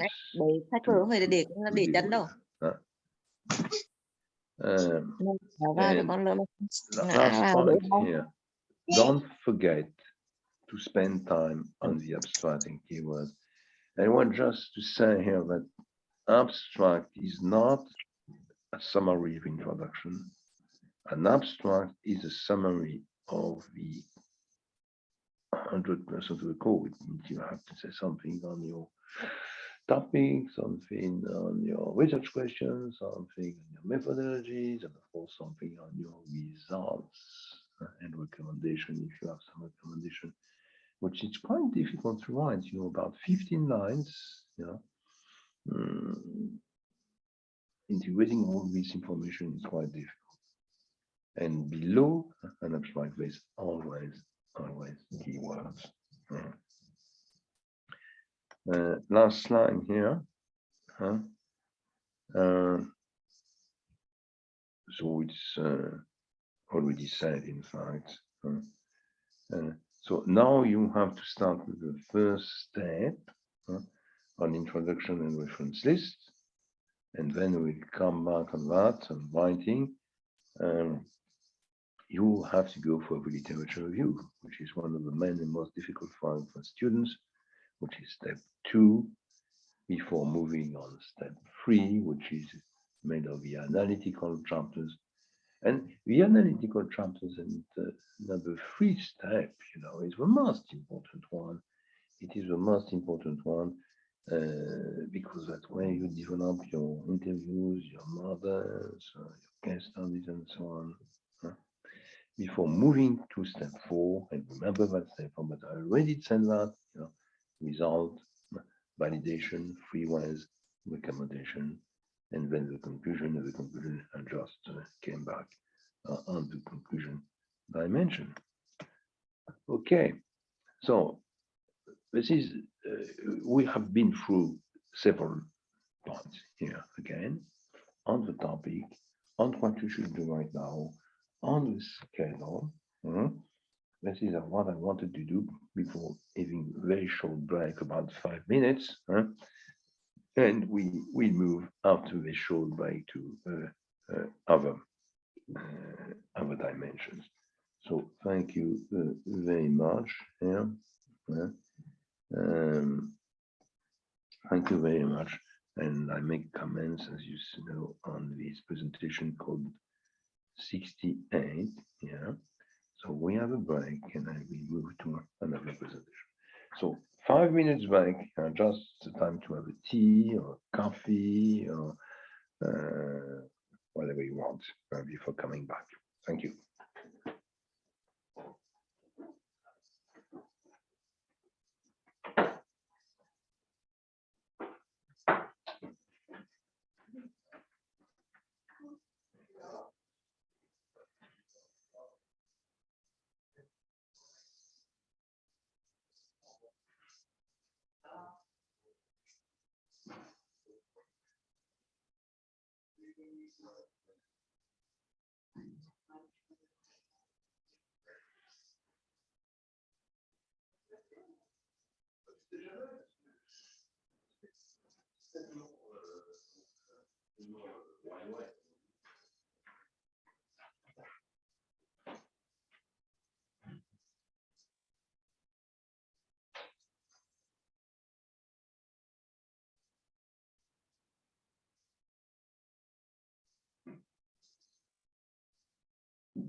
Ça, c'est le 7 qu'il me faut.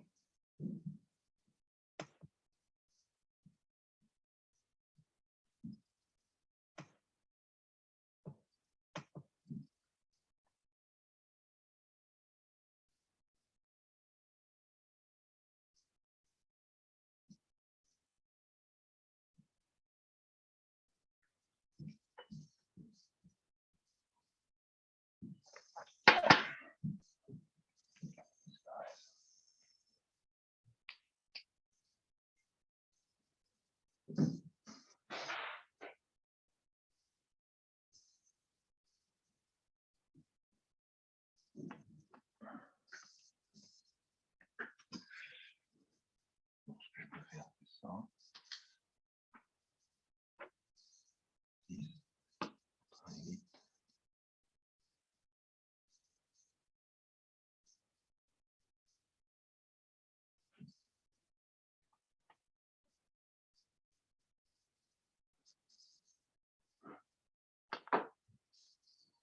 Ils sont bien accrochés aussi.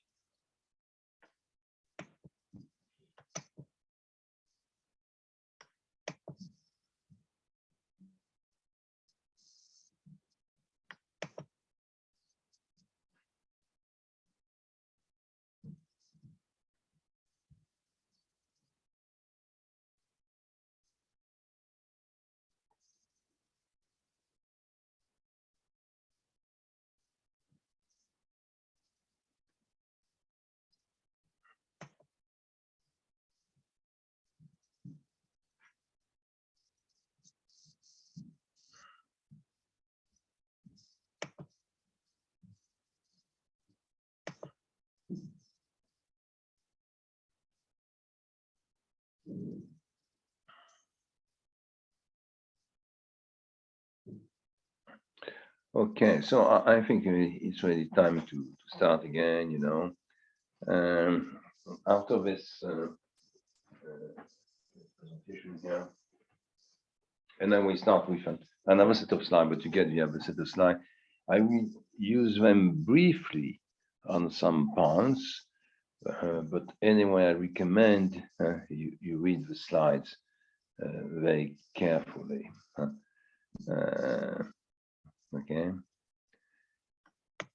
So if you have it to S1, to the warnings, read them very carefully. I already went through all these elements, but it's a kind of summary which can be very useful for you. So you should be now on slide number 3, a few points on research questions. I hope you see my slides anyway. If you don't see my slide, just then there is a technical problem. A few more points and which will be very useful in the days to come for you. Number 2 here, and number 3, and number 4 and 5, which are on research questions. You remember that research question is part of your introduction. You have to go through very quickly these research questions. And they can be, this is point 2, they can be organized around or with what we call an envelope question. It means a very large question and you have sub-question below. It means your organization is one envelope question and sub-question, and you try in fact to answer, to bring elements of answer to the sub-question. Or the second way is to have 2 to 4 questions at the same level of importance, and generally which are structuring your chapters or the analytical part of part number 3. An advice here is research questions cannot introduce a descriptive part. For example, I come back to the IPO. If your first research question is what are the different categories of IPOs in Vietnam, it's not a research question, it's descriptive part of your of your thesis. It means you don't need a research question to do that. You can have, if you need to develop that kind of presentation, you can have a context environment chapter in step 2 with the literature review. So no descriptive answer or presentation issued from a research question. In that situation, if you need the descriptive part, you can have a context chapter, you can have a specific appendix, but no research question on that problem. A simple question should be easy to read. We find very often research question you don't understand. Okay, they should be simple to read. They should be understandable. Point 5, which is also important, research questions should be followed by hypothesis. If you want to do good research, if your thesis is really research oriented, you have a research question, you make an hypothesis, and after that, test the hypothesis. Okay. So it depends if your thesis is more oriented towards a consulting recommendation dimension, or if it is more kind of scientific thesis with hypothesis, you try to validate the hypothesis. In some proposals also, there is no research questions, and this is the case in some of your 22 proposals here. So this is what I will underline in my answer. No research questions. That means that major modifications of this proposal is needed. Here, what we find, is a few points on methodologies I already went through from most of them. But anyway, you can follow that, read that again very carefully. It could be very useful for you in your presentations. Now, on slide number 5 here,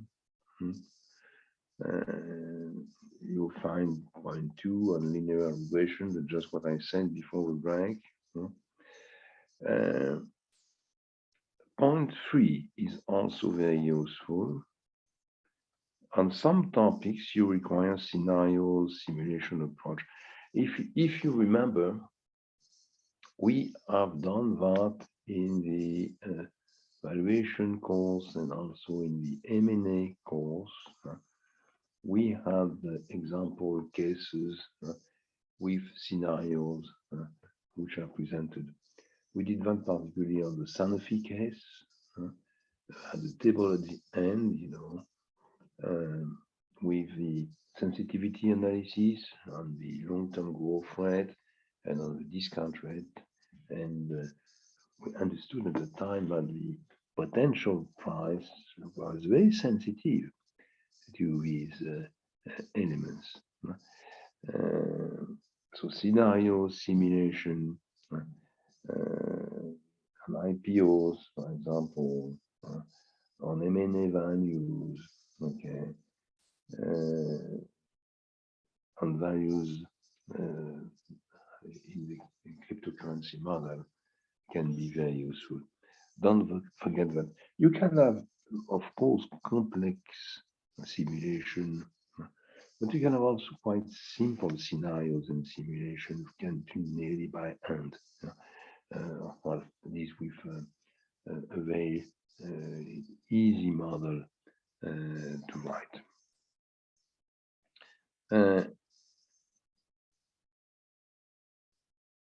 The other points you already made comments on.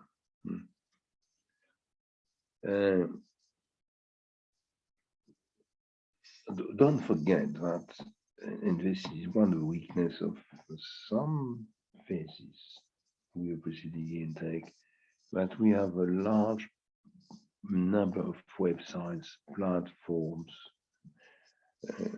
which can be used to extend your references and to design, of course, your reference list. Okay, use them. Use them.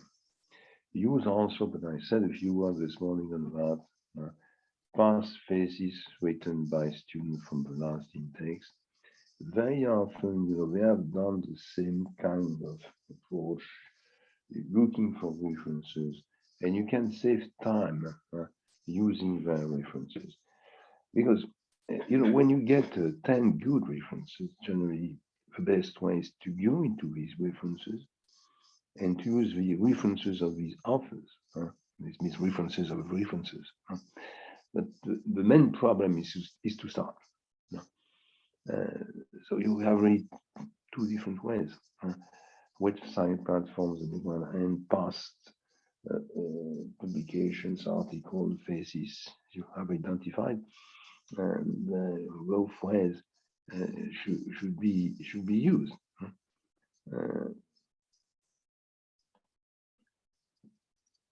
Just a few words here on the last point number 6.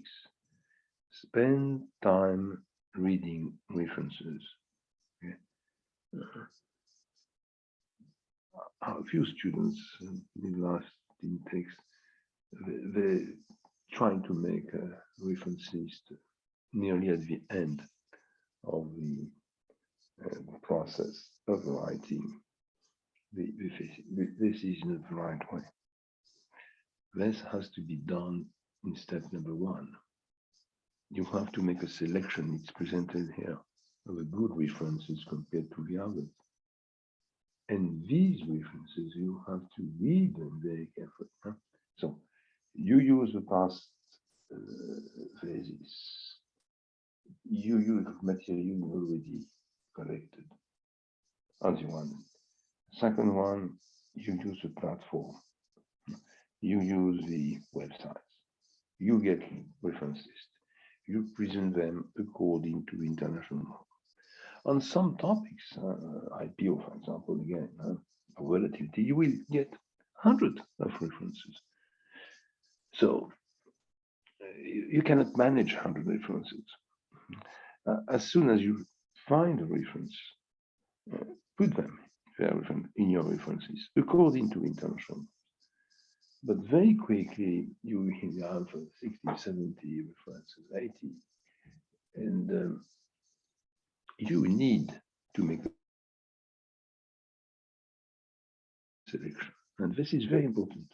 It means you need to have distinction between two categories of references. The first one is, let's say, the good, important, which is what is written in point 5. Yeah. And you have the others. Okay. And this selection is important because the 15 or 20 good references will be the one you will read carefully, in order to understand what the different studies authors are writing on your topic. You have to spend time there. This is a very profitable investment. Very profitable investment. And some students, are bypassing this investment. And generally after that, their paper is very, very descriptive. And this is very useful because this is the basis of what you have to do on the literature review. Because when you have made this investment, first you have a good knowledge of the literature, good knowledge what has been rated. It means you can go further, a bit further than what is required in a thesis. Okay. You generally find also in these references, good research questions, good methodologies you didn't think. You are allowed to improve your introduction paragraph on research question, integrating research questions coming from this investment in reading the good references. You collect also, you find good methodologies. You can improve the third paragraph of your introduction using these integrating these methodologies. So first, you have a good knowledge of what has been written. Second, you improve your introduction, you improve your research methodology, your research question and your methodologies. You find also material. Remember what I said? I said, perhaps you will have 2 or 3 Vietnamese case studies in your economic sector, for non-financial companies, or in the banking sector, or in the insurance sector. But generally, a way to find, other cases is to use the literature, and that's where you will find foreign international cases, which will allow you to improve your comparison and also your set of criteria you will use to make the comparisons. So new material is collected through this process. Some cases you find databases. You are very lucky because you read an article and there's a link, and you use the link and you find the databases. You are allowed to use also the databases. You are allowed to use these international cases. The only condition is to say where they come from. Okay.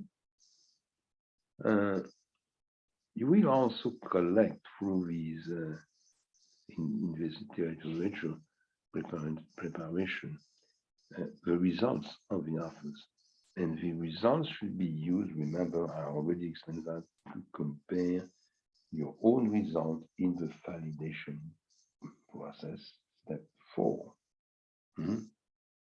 Okay. So the question, the students, and they're right to raise this question, and that is, yeah, okay, you get 80 references, fine. Now you want to reduce, because you have no time to read all of them carefully, and you want to keep 15 or 18. How to do that? My answer is the following one.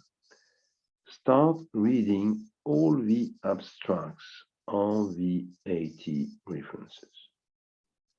And after reading the abstracts, only the abstracts, okay, you divide the 80 into 2 groups, a group of 18, perhaps 20, and another one 60 or 65. And the 18 to 20 is the group of references. Where you find the references, you will read in details. You can find articles, academic, professional articles, reports in this list. It doesn't matter, it depends on the topic. Okay? And after that, you do what I'm trying to explain. You have this good list, good references. You read that, you have the goals are to have a good knowledge of literature, is to identify new research questions and methodologies, is to get new material, case and databases, and to identify also the results of the authors in order to improve your validation process in step 4. Okay?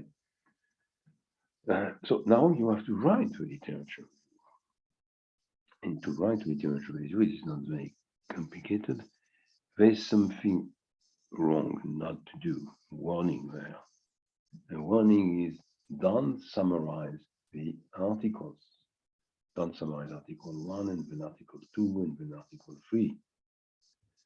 You have 20 references, you read them, and you identify the main ideas. Or generally, the main ideas on the topic are 4, 5, 6, perhaps 7, but no more. And what you do in your literature review is to present these ideas. Idea 1, we explain what is idea 1, who has written on that, what is the source, the reference, What are they? There are several ones. What do they bring? What's your contribution? Is it a good research question, a good methodology, material you can use, case studies, and your results, and the results of your efforts. So you do that for the first idea, the second idea, the third idea, the fifth idea. This is the literature. This is what I'm waiting from you. So in step 2, you have this process of selection. You have the process of writing the literature review, and not in all the phases, but in some of them, you need a chapter on the context. I come back to my example on IPO here. And I said, a research question should not be descriptive, but perhaps you need to explain to the writer characteristic of the IPO process in Vietnam, the historical evolution, the pros and cons, and the question which are raised. This will be a chapter you can call a context chapter. That means after the introduction, references, you have to write 2 chapters in step 2, the context chapter and the literature. The context chapter should be very practical, very professional, like a paper you will publish, in an economic journal, professional, Saigon, I don't remember the name. You have an economic paper there. You can write an article or an article for Financial Times or for the British Economist. And the other one, literature review, is academic writing, professional writing, context is professional, literature review is academic. That's what I wanted to say on these different points. Last slide here.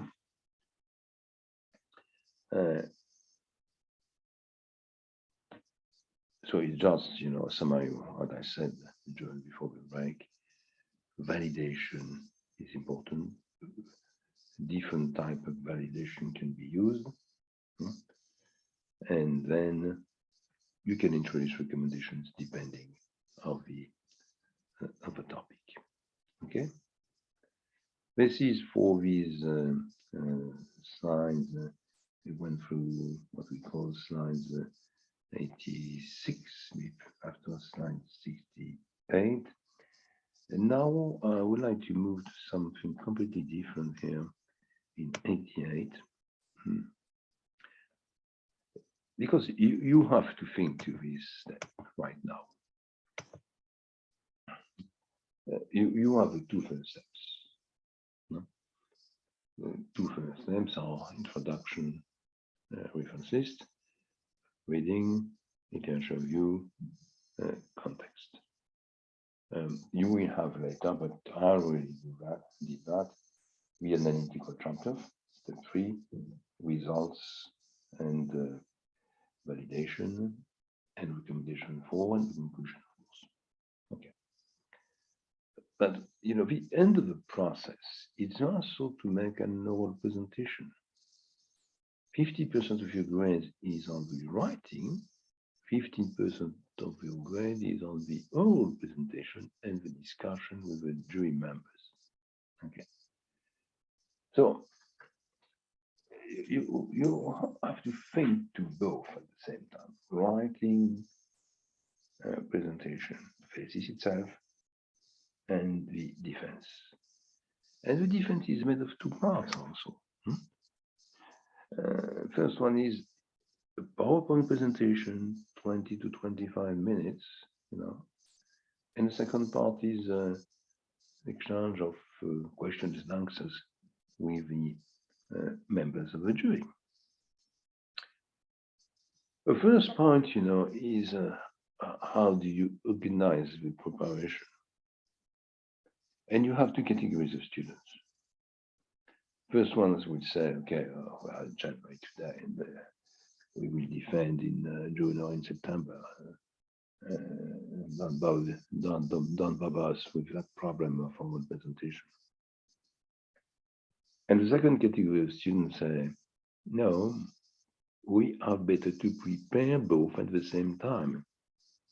It means already write a few drafts at least of slides when we write part of our thesis. And some students say it is very useful to write slides at the same time because we have to summarize, we have to better structure, we have to go to the main points and to reduce, marginal comments or examples. So you do whatever you want. Either you start with the written part right now, or you start at the same time designing drafts of future slides when you write. It is clearly generally better for the quality of a poor presentation to write slides progressively at the time you deal with what you think is an important part. But it depends how you are accustomed to prepare presentations. So anyway, remember that a defense is a 1 hour process.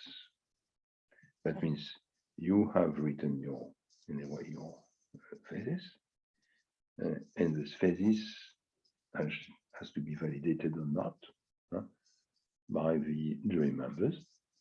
If it is not validated, you have comments asking for some modification, marginal or major modification, depending on the case. If it is validated, that means you are ready to defend. And what is a defense? A defense is a 1 hour presentation or 1 hour experience, I would say, with a jury. The presentation itself is only the first part. We have 3 parts there. And it is your presentation. It is 20 to 25 minutes, no more. Okay.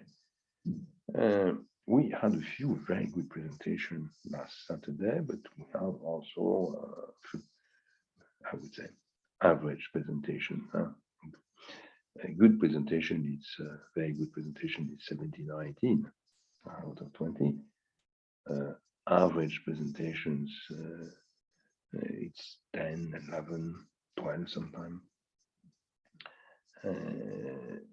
Hopefully that time we did not have to say, okay, no, this is not the right level, validated written part, but your whole presentation is not acceptable. So you have to improve your presentations and you come back during the next session. But anyway, you can have very different grades depending on the quality of the presentation, 20 to 25 minutes. So what does it mean, 20 to 25 minutes? You see that here on point 2. It means something like 15, 17 slides. Slides with material. It means if you have a first slide with the title and your name, we don't take that into account. If you have a slide saying part 1, we don't take that into account. Okay. We generally say, in an old presentation, the average time necessary to present a slide. This is not a norm. This is not a rule. This is just some kind of empirical results, And we know topics are very different, and the way to present of students is also very different. But in average, it's about 1 minute, 30 seconds, 90 seconds in average. But this is an average. Okay. So you have this oral presentation, 20, 25 minutes, about 5, 15, 16, 17 slides. And then you have a second part, which is a discussion with jury members. 20-25 minutes also. And of course, you have to think about that part. And two questions can be raised. And part of your presentation could be structured in order to prepare for the question raised. And you can also have an impact on the question raised with your oral presentation. Of course, if you are a good manager of the jury members, you have prepared the answers to the potential question to be raised by the jury members. And the last one is your evaluation and feedback. It means for the last 10 minutes in general, first we ask you to leave the jury member. They decide of your grades, write a few sentences with underlying the strengths and weaknesses of your written and your oral presentation. And there's a last meeting with a debriefing process. So that's a structure. So, it's not, in my understanding, it's not what you prepare at the last minute. You have to really to develop a communication policy if you want to be to have a good presentation.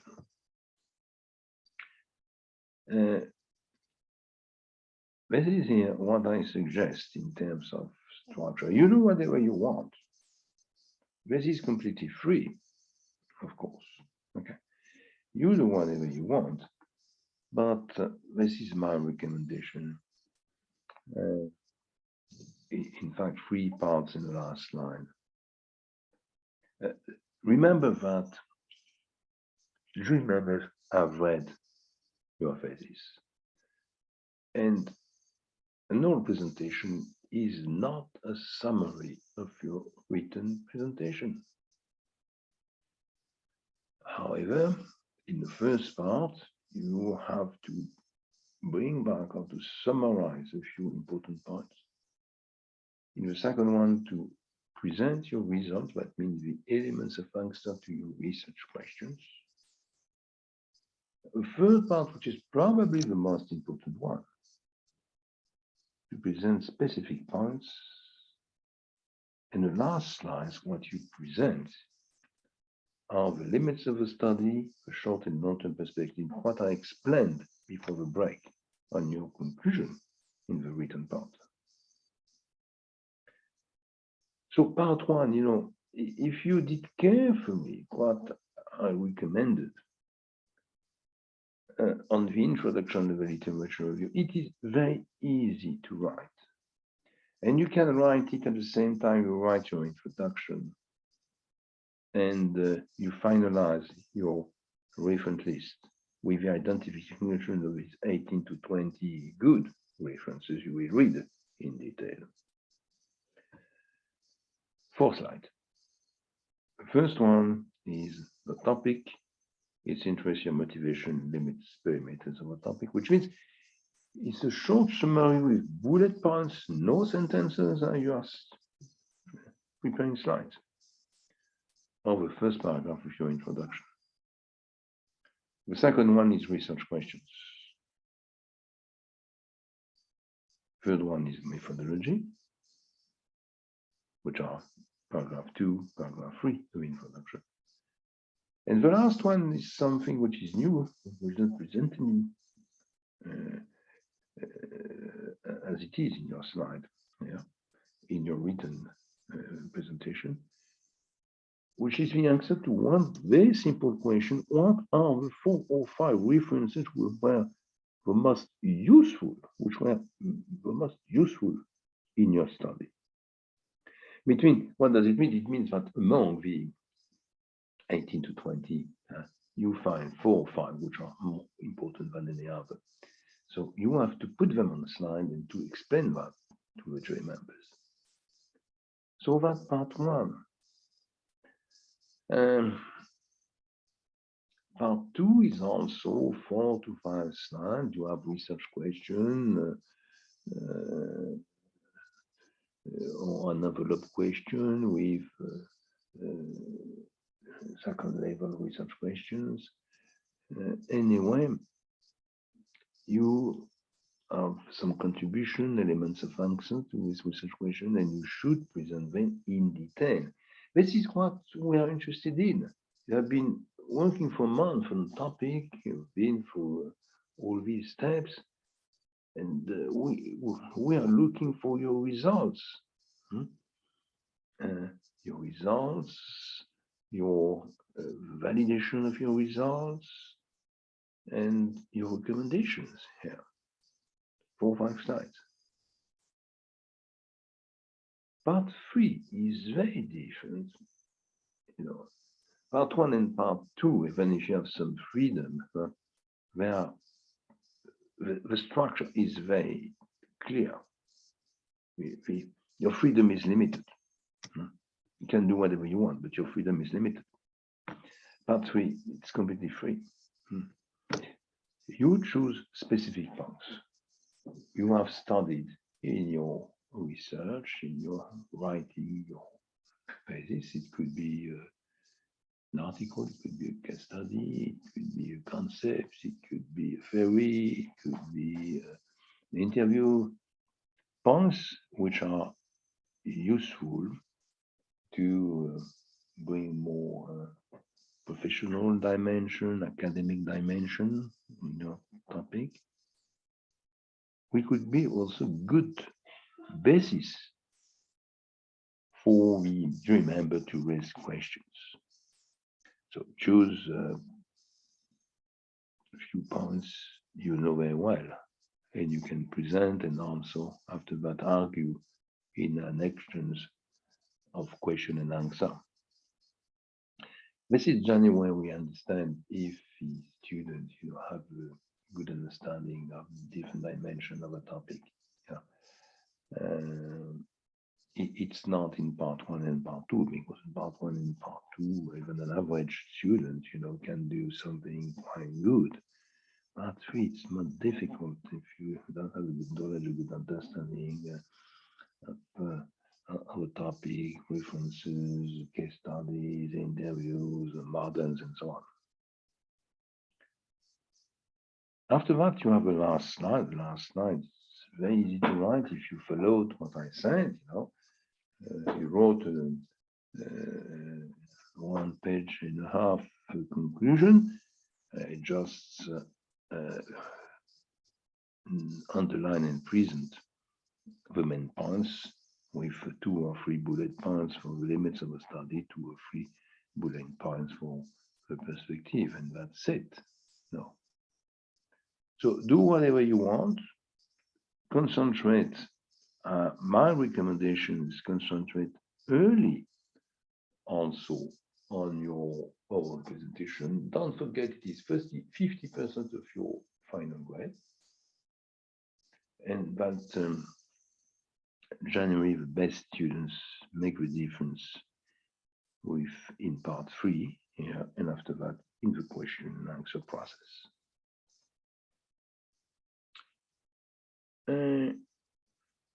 My slide here, just a few recommendations on the preparation here. So begin as soon as possible. This is what I said. When you prepare our presentation, you can send me versions early, at least the first version, 10 or 15 days before the defense. But, a few students this year sent me first version earlier because, for example, they wrote a few slides on the different parts, and they wanted to know if it was in line with what I was waiting for. So you can do that also. You can do that. Spend time point 4 on point 3, it's clear. Point 4, spend time on the design of the slide. Slides are not sentences. Slides are bullet points. Slides should be easy to read. You can add a table or a graph if you want, but we had an example even last Saturday with tables. We have 20 lines one side, 20 lines on the other side. It's impossible to read that in an oral presentation, during our presentation. We are interested in what do you obtain with that table? If you have 420, 20, if you have something like 400 data, what to do with that? What are the most important ones? What are the conclusions? Well, not interested by the calculation. Yeah, calculation is in the written part. So concentrate on the main points. Yeah. 5, some of you are already trained in terms of oral communication. Some other students are not.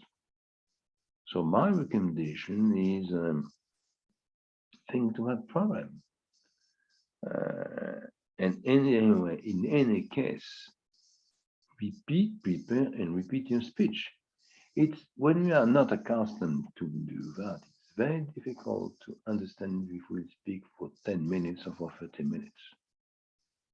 So repeat your speech, measure the time which is necessary. Don't try to accelerate, the speech. If you want to introduce more details, more tables, more explanation, make a selection of what you present. And remember that when you make an oral presentation, the speed is in English is about 110, 120 words a minute. Yeah, no more.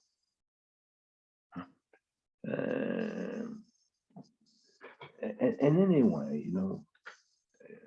think you invest time on the quality of the speech. It's something which is very useful to you, independent from your topic, but very useful in your professional life, whatever happens later. Now, 6, just what I said on the focus, the third part of your presentation, and the preparation. Point 7, of the discussion with the jury members. So this is what I wanted to present to you today. Now, just come back on what you should do. First case, you didn't write even a proposal for a topic, you didn't send me any paper. I have more students in the room here than the number of paper I collected. I collected 22 papers, and it seems you are we are 31, that means probably we are 30, or if Lynn is still there, you are 29. So at least there's 7 or 8 of you in that room who didn't write any proposal. So please do that as quickly as possible. First point. Second point, for all of you who send me a proposal, I will send you back a written individual proposal. Leave me a few days, I would say, at least 2 weeks. For the others, I will try to send you answers as soon as I get your paper. I will send a version also to Professor Nguyen Chan, and we are we've been working together for years, know very well each other, and perhaps he will add some recommendation, and if you need to talk with them, be free to call him or to send him a message. As I said, I will send also a summary of my recommendations. I will take all these individual papers I send you to give you a kind of profile of the important points to modify or to take into account. I will make a summary.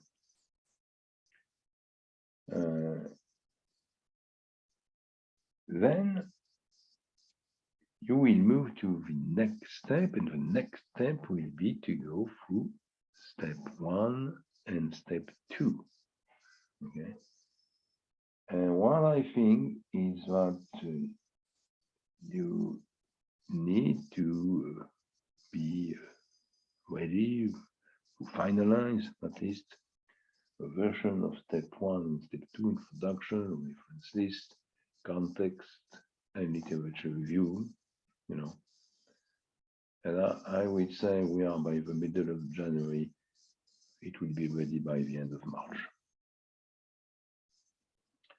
And we will see what's happened later by the end of March. Probably what I will do is to offer a potential individual interview by Zoom, and we have individual interview with Professor Chan also at that time. So up to the end of March, your schedule is clear. Remember that after that we have second step, but we have time to go through and to explain that again for part 3 and part 4, step 3 and step 4. And then I will open the first session for defense by the end of June, and the second one in September. This is the schedule we have. And my recommendation is really trying to start or to move to the following step as soon as possible. You will understand that even if you compare two situations, students spending at the end the same number of hours on the phases, but the one starting now in January with the end of the process by the June 15th, and the second one trying to concentrate doing full time from May the 1st to June the 15th. The final product will be better in the case of a student starting right now. Because when you write the thesis, you prepare a thesis, you need to think about it without being in front of your computer. You need also to talk to different persons around you, and you need to get interviews. You don't do that, in a few days. This is, for obvious reasons, spread over time. So start as soon as possible. Anyway, if you find some difficulties, which always happen when you find difficulties, don't hesitate to send an email to Professor Chan or to me, or to ask for a call. We can have a call. Even from Europe, you have WhatsApp, I think. So we can do that, or to have a Zoom meeting. Send me a Zoom link and we'll connect with you. So that's very easy. Don't stay with something in the topic, a reference, part of a structure you don't understand. Feel free to interact. That's what I can say. Also, in some cases, you have constraints with the pandemic, family, and whatever it is. And I understand you will wait for a few more months. But my recommendation is really now, if you can do it as soon as possible. You had courses, and it was a very difficult period because of the pandemic for you, for me, and you have to conclude, and you need to get your degree. So we are here to interact with you, to bring what you need, but please don't leave this project, this is on the side of the road. Try to move as quickly as you can, taking into account your own professional, family constraints. That's what I wanted to say. If you have not chosen your topic yet, take into account what I said after reading the 22 proposals I already received, and escape to the difficult topic.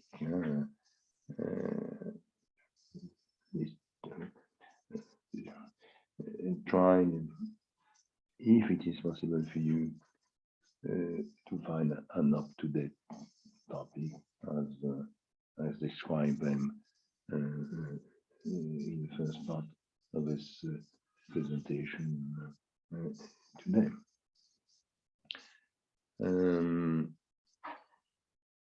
Last point, perhaps, the courses will be over, over right now, and you will receive your grades as soon as possible.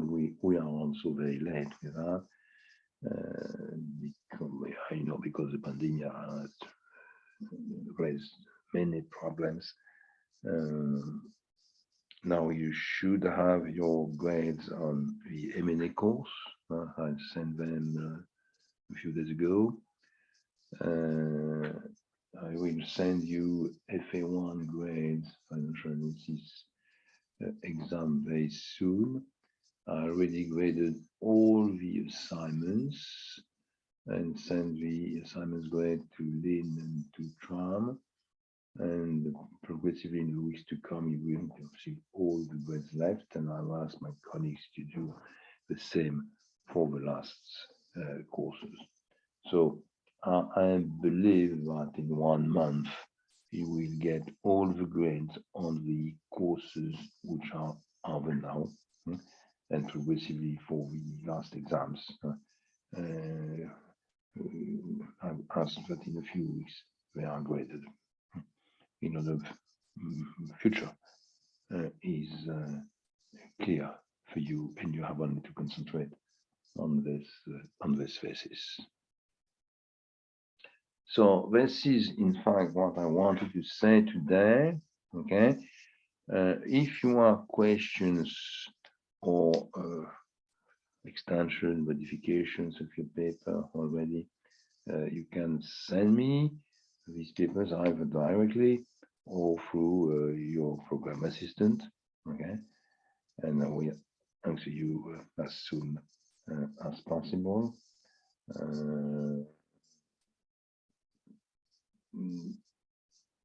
That's all I think for today. So if there's 1 or 2 questions, I can try to answer the question. I know that it is always difficult for that system. So it's not very well. It's good for, it's okay for example, defense of thesis. It's okay for having a meeting with 3 or 4 people, but it's quite difficult with a class which is split in 2 campuses. So anyway, there's 1 or 2 questions. I can try to answer the questions, and if not, thank you very much for this today's session. It was the last session of the methodology course, and we will meet later. And I hope in Vietnam. I don't know what will happen with the defense sessions in June and September. It's still not possible to organize them on site at the moment, but perhaps in a few months from now, the pandemic will be over, or at least less dangerous, it will be less risky. Regulations of flights and visa will be different, you know, and we can meet for this last part of the program in Vietnam. Remember that what we have said in the beginning of the pandemic, it means now 2 years ago, is that there will be a possibility to have a study trip for each student on the intakes students intakes where the study trip was postponed or cancelled, you know, which is 17 and 18. And we offer also, but probably explained by your program assistant, the system of credits to acquire, to obtain the credits who are dedicated to the study, taking more courses, just in order you can get your degree after the end of your defense of a thesis. So thank you very much. Have a nice evening. It is the evening for you now, and nice Sunday. And I hope to hear from you very soon. Excuse me, bro. Can I have a question? Yeah, you can try. Yeah. If there is some difficulty during we prepare the topic we have submitted, could we have any chance to change the topic? Yes, of course. Of course. And anyway, how and when you will have a chance, but perhaps I will ask you to change the topic, or I will ask you. You have 3 cases. Huh? First one is clear validation with marginal improvements. The second one is major improvements. I say, okay, you can keep the topic, but it is too descriptive. You have to. There is a good topic on. It can be designed. But you have to put it more analytical or empirical dimension. And the one could be also to say, okay, be very careful. It's very risky. Data collection will take time. You have no time. Time is short. You can spend months on the collection. And try to find another topic. So no, it's still open. So, but don't do it in 6 months. Okay, sir. I mean, I will react in the 2 weeks to come. After that, you have 2 weeks to move. But let's say in 1 month, it should be solved. Yes, bro. Because we have some ambitions to do some very interesting topic, but maybe we did not really aware that there will be some difficulty about data and about some sensitive information that we could approach. So this is just a question that in case that we have to change. Okay, so I will answer anyway. If it's more difficult to decide, we can have a discussion. You know, I think we have WhatsApp, and we can have a. I will ask Tram and Lynn to organize meetings on Zoom like this one. You know, we can have a 15-20 minute discussion on Zoom, and that's okay. Yes, sir. Thank you, okay. bro. So yes. don't hesitate to raise questions and to ask for a discussion. Thank you. Thank you. Any other question? Any other point?